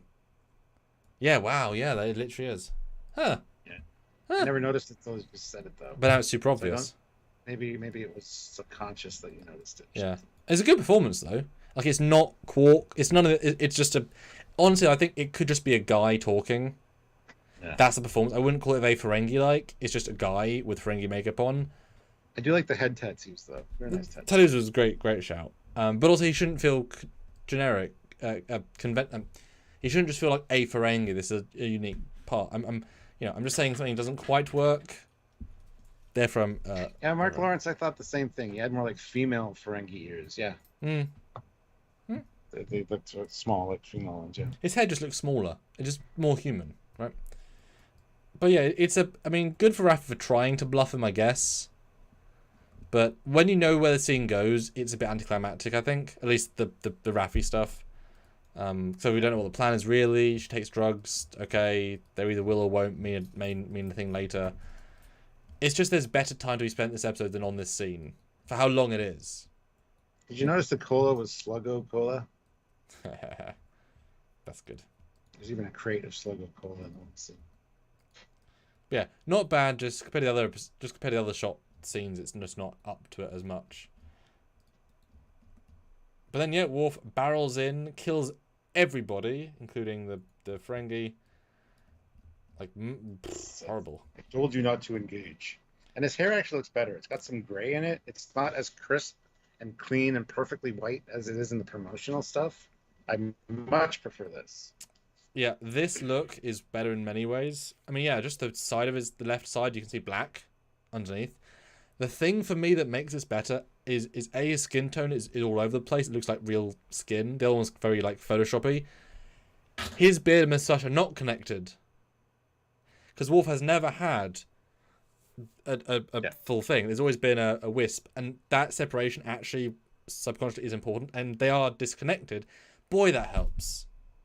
It helps so much when I look at this, because I saw Michael Dorn in behind the scenes. He's got this, and then they just stuck on these bits, because obviously that's a hell of a thing to grow. So that's real hair, that's not.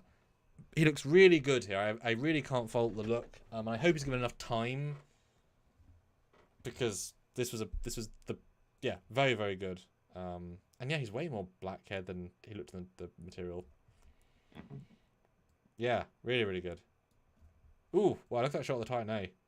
You can count the bloody plates.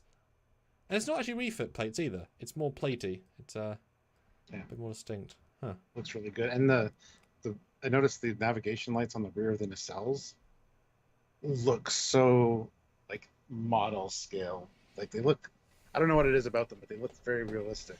Yeah. It's fantastic. Anyway. Yes. M. Stark, $2. Worf. He looks badass. Yes. Oh, wait a minute. Oh. Sastrius Guru 2000 puts in €5. I almost missed the super chat. He likes human things. Who's to say he didn't have weird implant surgery and lobe reduction surgery? Yeah. I mean, you can say all those things, but if it sort of vaguely hurts the look, is it worth it? You know. And yeah, Jill, yeah, he has human heritage. I would absolutely agree with that, and I think that actually would have been kind of cool if Rafi had said, "That's a lot of human things." Yes, I'm human, my grandmother's side. It's like, ooh, okay, yeah. Gibbs says, "I see people commenting on the pacing of the show. The way I see it, they are not wasting time giving us information this season. I can't wait to see the remaining season 3. Thoughts?" Yeah, a lot of people said this one felt in my live last night. Oh, thank you, Gibbs. You put in the $10. You forgot to super chat it. Thank you. That it felt very. It's funny. It felt very stretched out, like they're trying to make it 10 episodes long. And I didn't get that sense at all. This is not season 2, where some episodes are really stretched out. There are only 2 episodes in, and I think this one was paced fine, except for the Rafi stuff. Like I said, it's a movie. This is a TV movie in 2 parts, right? It's the same story over 2 hours, because there isn't more stories in the first part, but more character stuff in the second part. But they're also, like I said, all setups. I just really hope that we don't spend more than 1 episode of the Nebula next week. I don't, because if we spend all of episode 3 in the Nebula, we'll spend some episode 4 in the Nebula. 40% of the season over 1 day in a Nebula. I do not want that. I want this exploration. I want this moving between scenes. I want the. I don't just want, because if they spend 4 in the Nebula, say, then the museum stuff might only be half an episode. I want an entire episode of the museum. I want a big 55 minutes love letter trans. I want a big, you know what I mean? Like I was kind of surprised we didn't get the space battle at the end of this one. Yeah. Well, we're gonna get a little bit of a cloud battle, and probably 15 minutes of that will be out of the Nebula in the next episode, I think, on the way to the museum or something. Yeah, I don't think the museum. Yeah, I think they'll be after they find a solution to the problem. Yeah. And Gibbs makes a good point. He's so glad they didn't drag out the Picard Jack's father and the Worf story more than half the season. Yeah, because I talk about getting PTSD from Picard season 2, where it's like it takes 4 episodes to reveal a thing that should have been done in 5 minutes. So yes, I totally on board with you on that. Yeah, for sure. Oliver Lavery Farad throws in £2 and said, "Pacifist Worf for the win." And Gibbs again, thank you for that super chat. Matthew DeFriedis throws in $5. "I'm just glad we saw Way of the Warrior Worf again. Dude cut up Klingons left and right in that episode. This takes things to a whole new level. Let's go." Yeah, somebody last night was saying there was never any violence in Star Trek before. Why do we need violence like this in this new Trek? And people were pointing out that he impaled Duras with a bat'leth. He killed Gowron by throwing him through a. Anyway, there's a lot of violence. Well, I mean, the Duras was implied. He stabbed the camera. It wasn't still. stabbing through, seeing a blood splatter, and then it was very distinctly different. But this wasn't Ichab level. It was got him. This is also not network television where you have to curtail what you do on the screen. Yeah, but often you become more artistic. I wouldn't say either shot with Worf was artistic the way he hurt people. But anyway, you get Picard and I was about to say Rios there, Shaw on the same page, trying to convince him, and there's a plan here, and we can't win, but we just have to do something. And you can't just send him. There's morals, there's importance, there's But if you can convince him.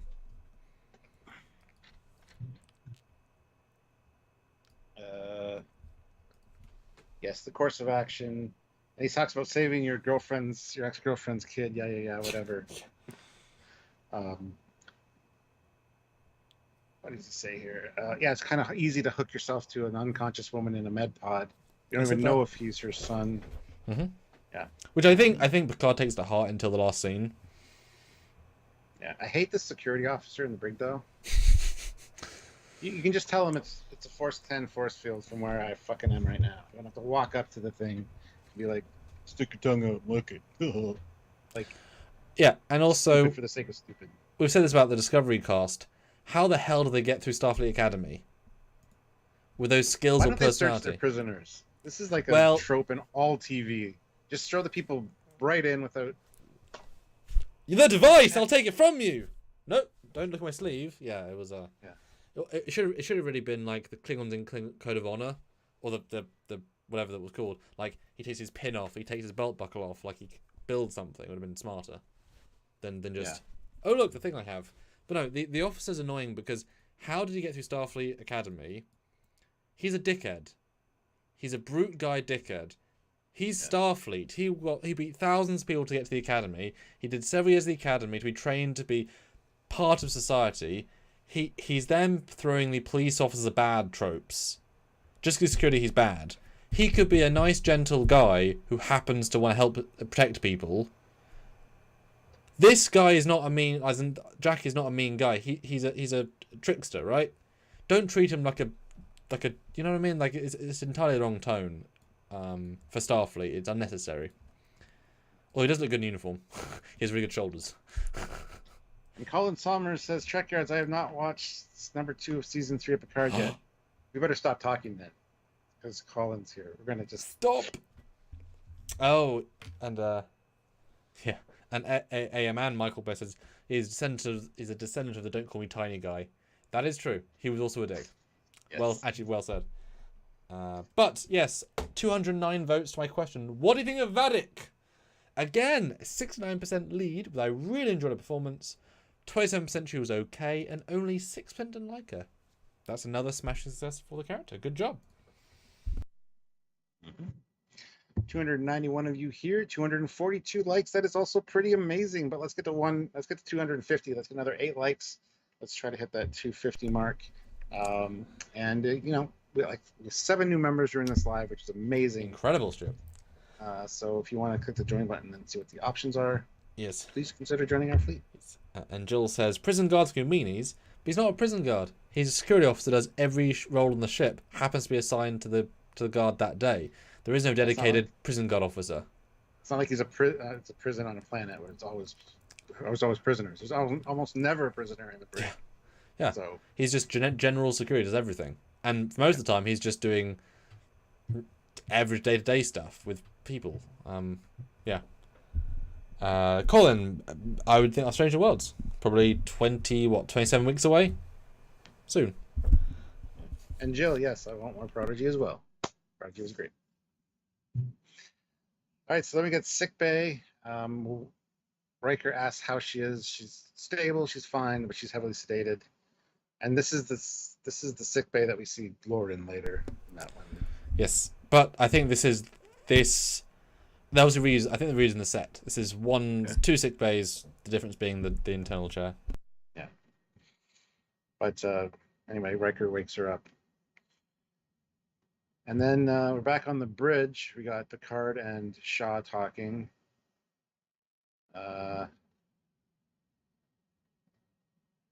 We got to stand up. We got to do this thing. And it's, they're hailing. Okay, on screen. Then we get Vadic, who's like, I love this. Talking about the tick-tock of the clock. And I will honor my terms, but I thought you might care to know about her ship. She talks about the Shrike and the human bird it's named after and how it's very surgical. And I've actually looked it up. Shrike birds will impale their kills on thorn bushes and then come back and eat different organs.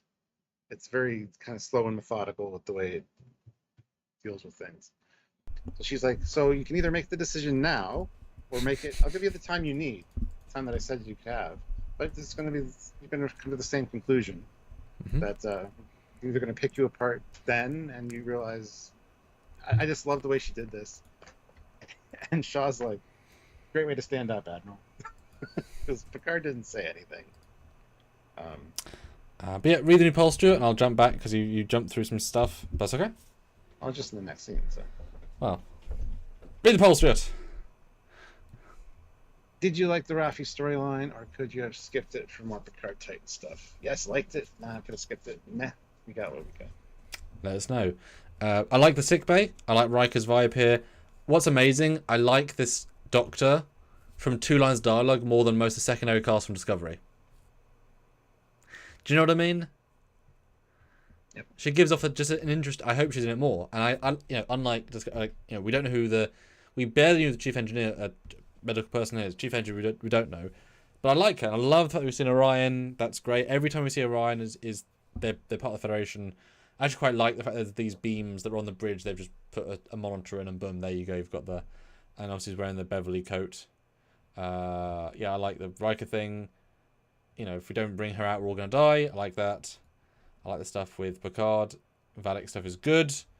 I mean, it's true, though. I mean, I would... If you give anybody an hour, what are they going to do with their hour? Work out how to stop you. They're not considering for an hour. So I like the double down here. Although, why Shrike? Why is it named Shrike? The English bird. Or the English... Well, maybe it's English, I don't know. But is she human then? Is that where we're going? Was she, she's probably in a 5th, 6th, 5th, 7th... Star Trek logic. 50s, 60s, 70s. Maybe she knew Picard earlier. Maybe she was in Starfleet. Who the hell knows? It's yeah, but it's a good set of dialogue. And yeah, basically she's not saying I'm going to kill you. I'm going to beat your ship up one system at a time. Probably first with warp, then with weapons, and every other ship system. Yeah. It's dramatic. And Joe 47 says, I'm certain that Rafi stuff will be critical. We yeah. are too. But it feels like such a... Just like, whoa, something on the brakes when we get to them. I hate them.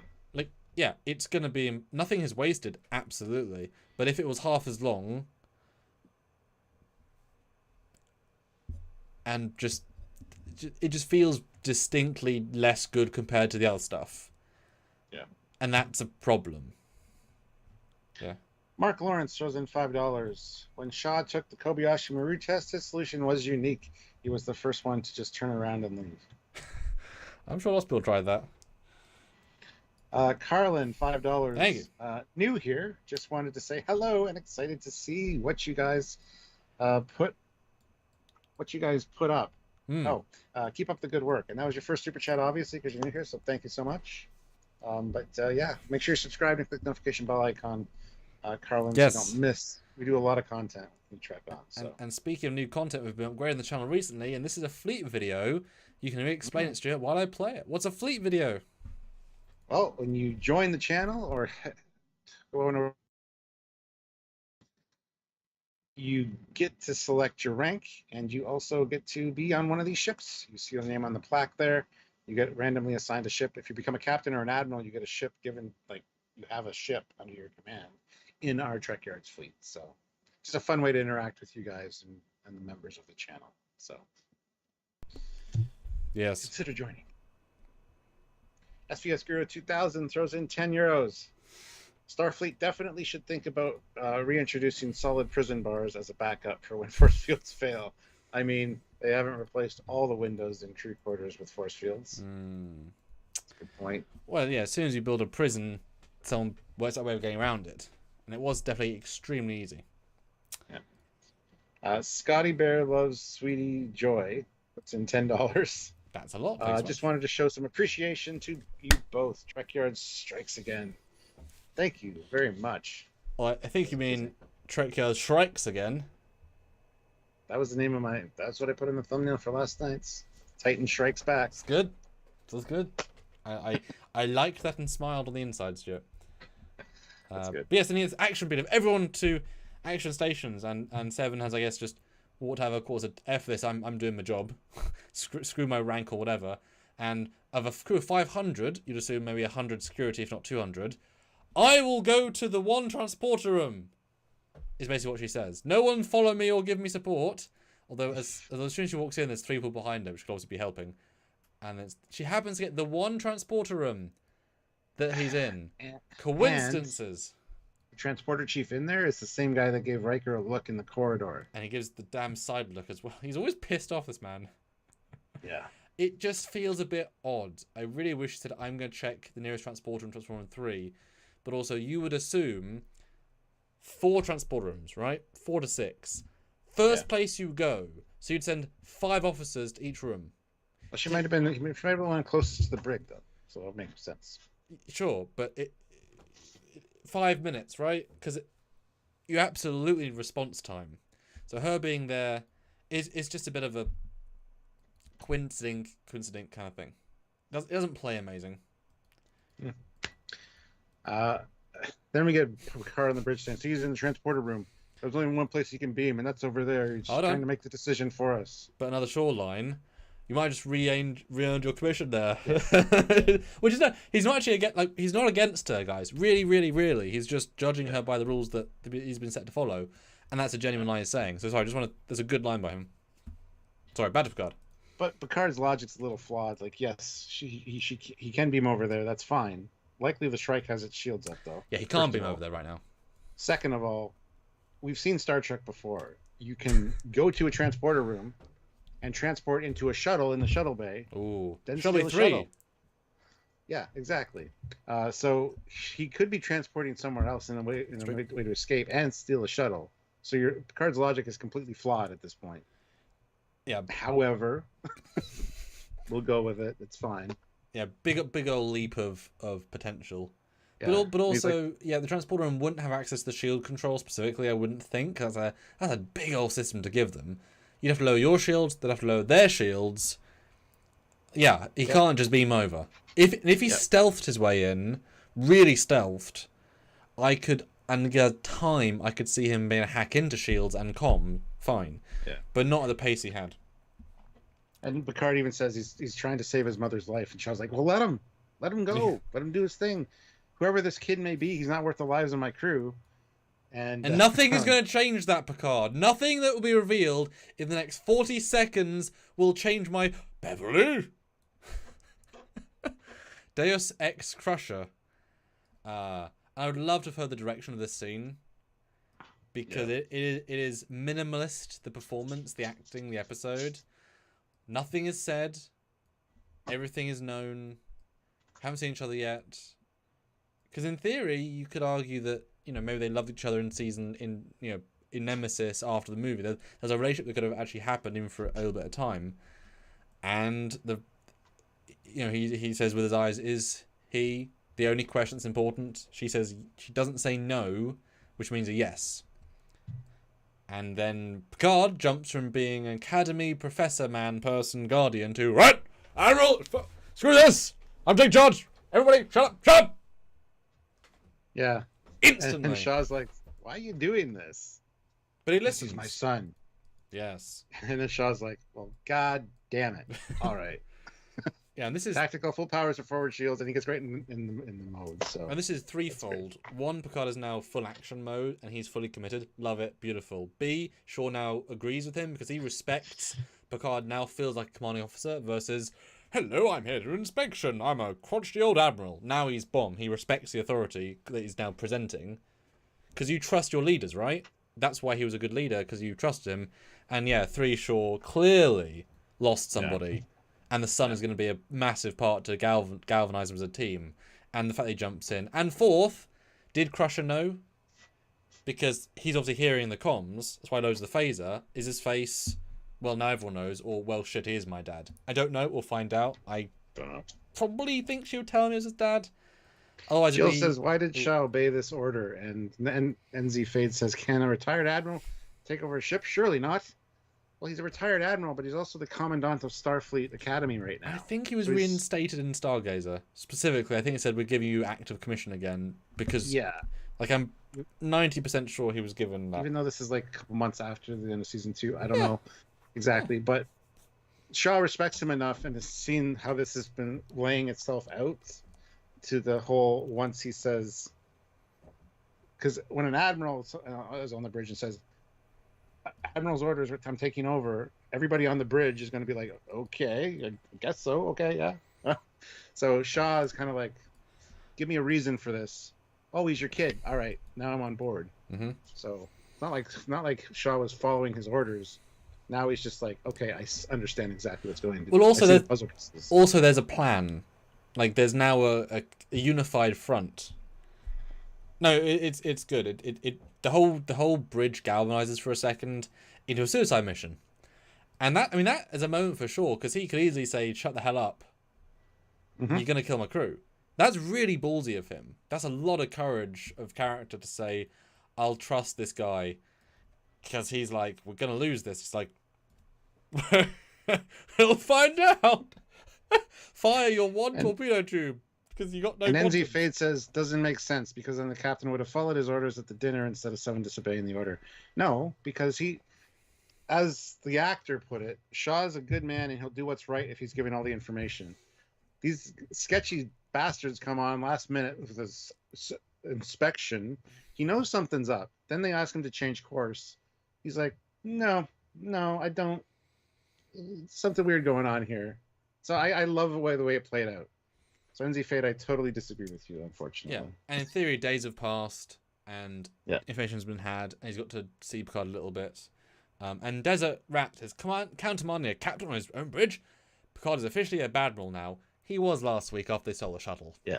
So, the question is Shaw a bad captain, or is he not? That's the real question, which I think no.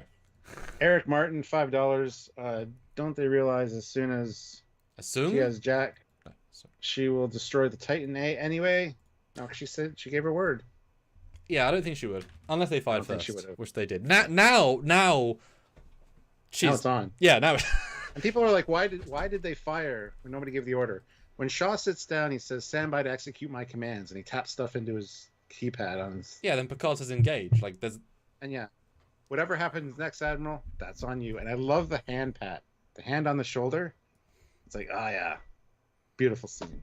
Yeah, it's now my experience is going to benefit your command. You fly the ship. I'll give the grand decision orders because I've got it right now, and often just resolve is all you need. Resolve with the experience that you've already got. Now he's in the zone because he was dithering the whole episode, and I think that's definitely something that you could imagine that Terry Matalas might say. Looking at the other two seasons, he was never really in a command situation to zone into his autopilot. Hopefully we're now going to see back in the zone for at least a few episodes. I'm super excited for that. And then we get a rather nice space shot with very small torpedoes. Like they're to scale, it's just they're really, really small. And Mike G, welcome to the channel at the rank of lieutenant. We got a lieutenant on board. Mate. Mike. I mean, seriously, the amount of you guys that are supporting us makes all of the damn difference. I would say you have no idea, but you do know that's why you're supporting. And we hope that you'll enjoy all the videos a week for the next 10 weeks and continue to support after that because we want to make the stuff for you all the damn time. But we need the support. We've always got stuff to talk about when it comes to Star Trek. So. Yeah, even Coke was a bad rule, yeah. And yeah, I was kind of... for a second, I thought the torpedoes actually damaged the ship, as if they had the shields down to let them beam, because petrol explosions, but the shields were up. No damage done, I'm sure. And yeah, Vadic just sort of laughs weirdly. Go after them. Let's run. We're screwed. Fight. And the game is afoot. Because I mean, was Shinzon ever worried about the E? No. He's got a ship that cheats. So same with this. It's like I'm probably good. And I hope she uses the what are the spatial weapons called? The isolytic. I hope she uses those because they'll be Yeah, the isolytic burst warheads. Yeah. And in fact, since we mentioned it, I love some of the music at the start or the first half. They use some more insurrection beats that are just so nice. It's such a nice vibe. I like some of those thematic choices. And there we go. Mm-hmm. Wow. Goodness, Stuart. That's it. All right. So now it's time for you guys to super chat in with your out of 10 score. Yes. We want to hear your scores of this episode. Super chat in. I will read those after we give our summations. Yes. If you can't super chat or don't want to, you can throw it in the regular chat, and Commander will read those after he gives his. And we want to hear your thoughts, though. On this 2 episode. review scores, if you can, please, guys. 1 is for this season, which obviously just says your general enjoyment, and for all 3 seasons of Picard, because we can compare that to the other seasons. And we really want to know you guys' thoughts. Yes. So there's 280 of you. If we can get 100 people's out of 10s in the chat, I'd love to know what consensus is with our fans. Would be lovely. Stuart, then, what are your closing thoughts? And how's our discussion? Because we do these deep dive breakdowns. How do you think any differently after our deep dive? Not really, no. I still think this is a better episode than episode 1 for me anyway. I enjoyed a lot more aspects of it, and especially the Captain Shaw stuff. I really enjoyed that. Getting to meet Vadic and actually having her kind of impress me, I thought was amazing as well. I cannot look forward to seeing how much she plays into this and how much, like, what kind of a part she's going to have in this season. Because I'm enjoying everything I'm seeing so far. So the only thing that I'm not really enjoying is the Rafi stuff. Yes, it's good. It's on its own. It's good. It's way better Rafi representation than we got in.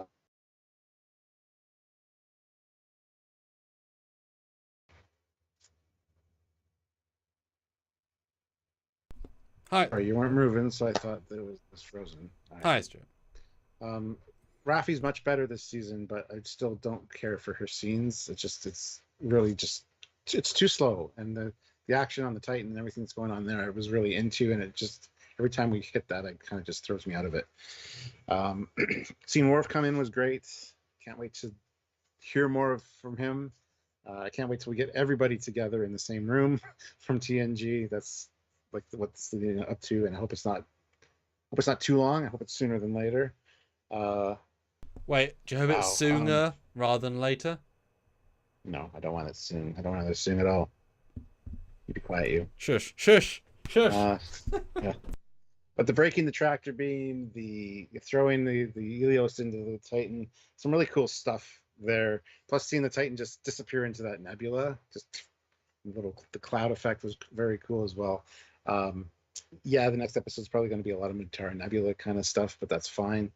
I don't think it's going to be too long, like I said. So, but overall, yeah, better episode than episode 1 for me. And okay, for the season score, I'm going to give it a.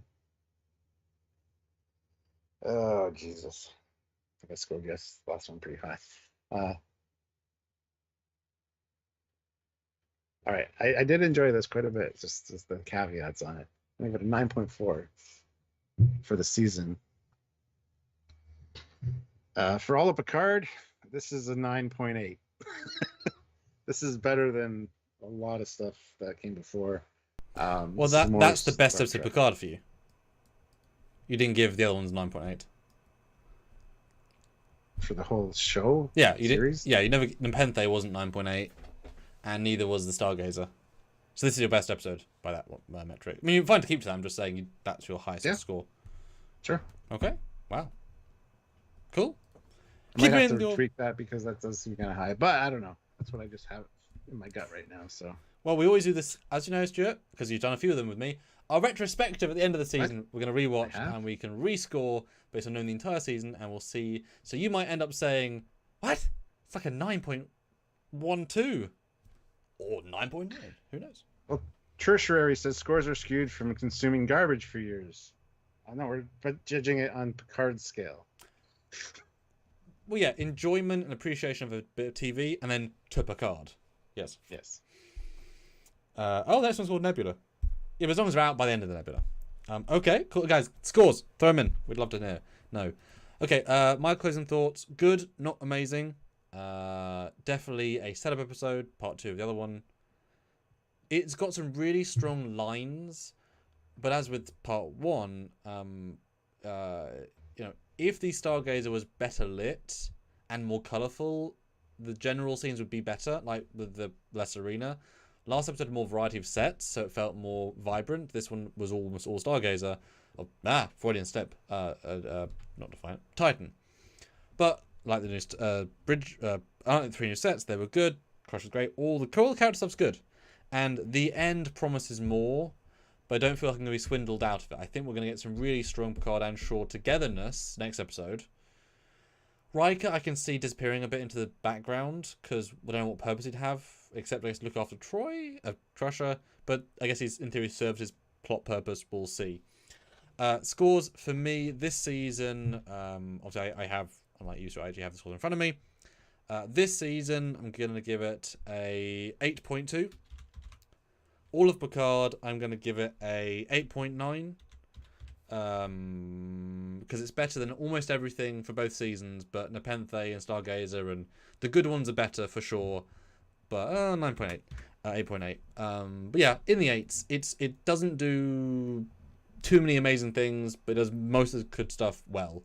But it's definitely a subpar, sub 9 for me, which is still very high.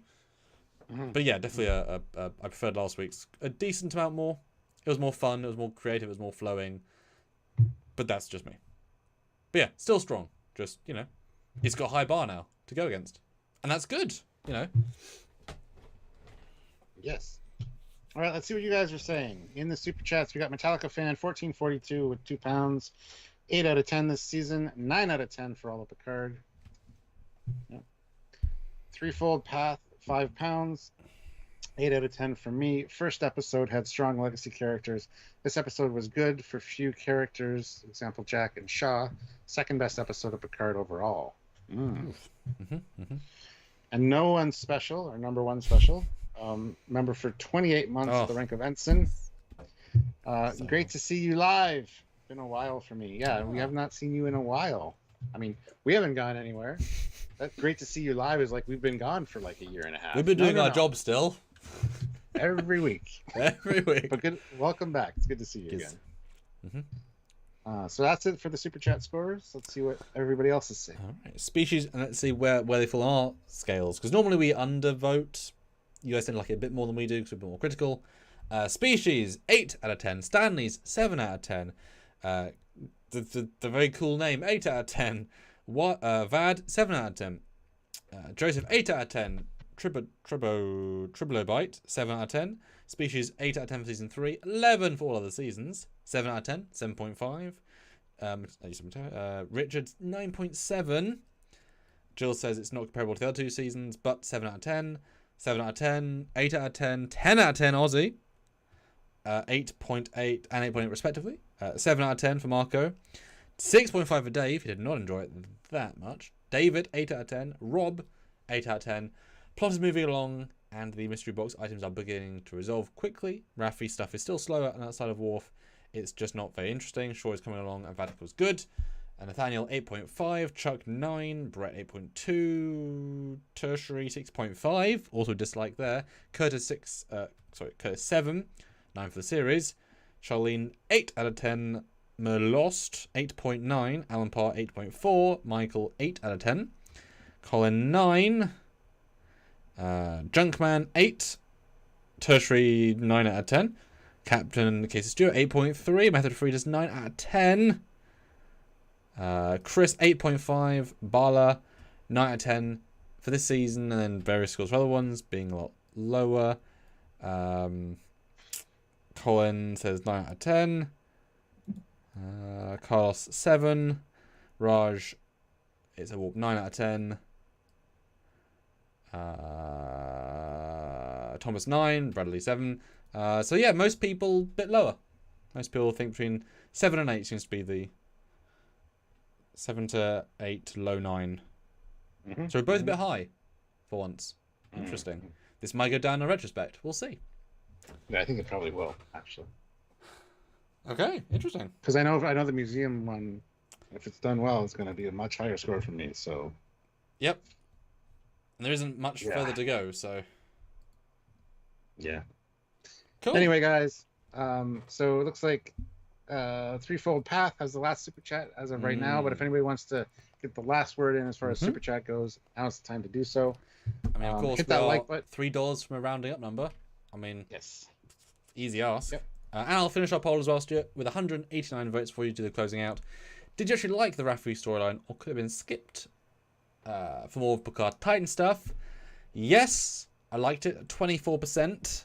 No, I don't like it. 43%, and 32%. So clear results, I think. Clear results on that. Two more people hit that like button that haven't already. We'd really appreciate that.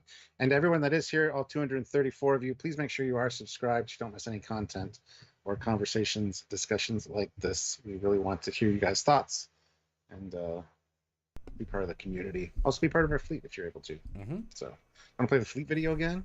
I can do. This is what those who've just joined will be part of next week. Yes. Keep your eyes open for the videos at the end. You're going to see the fleet.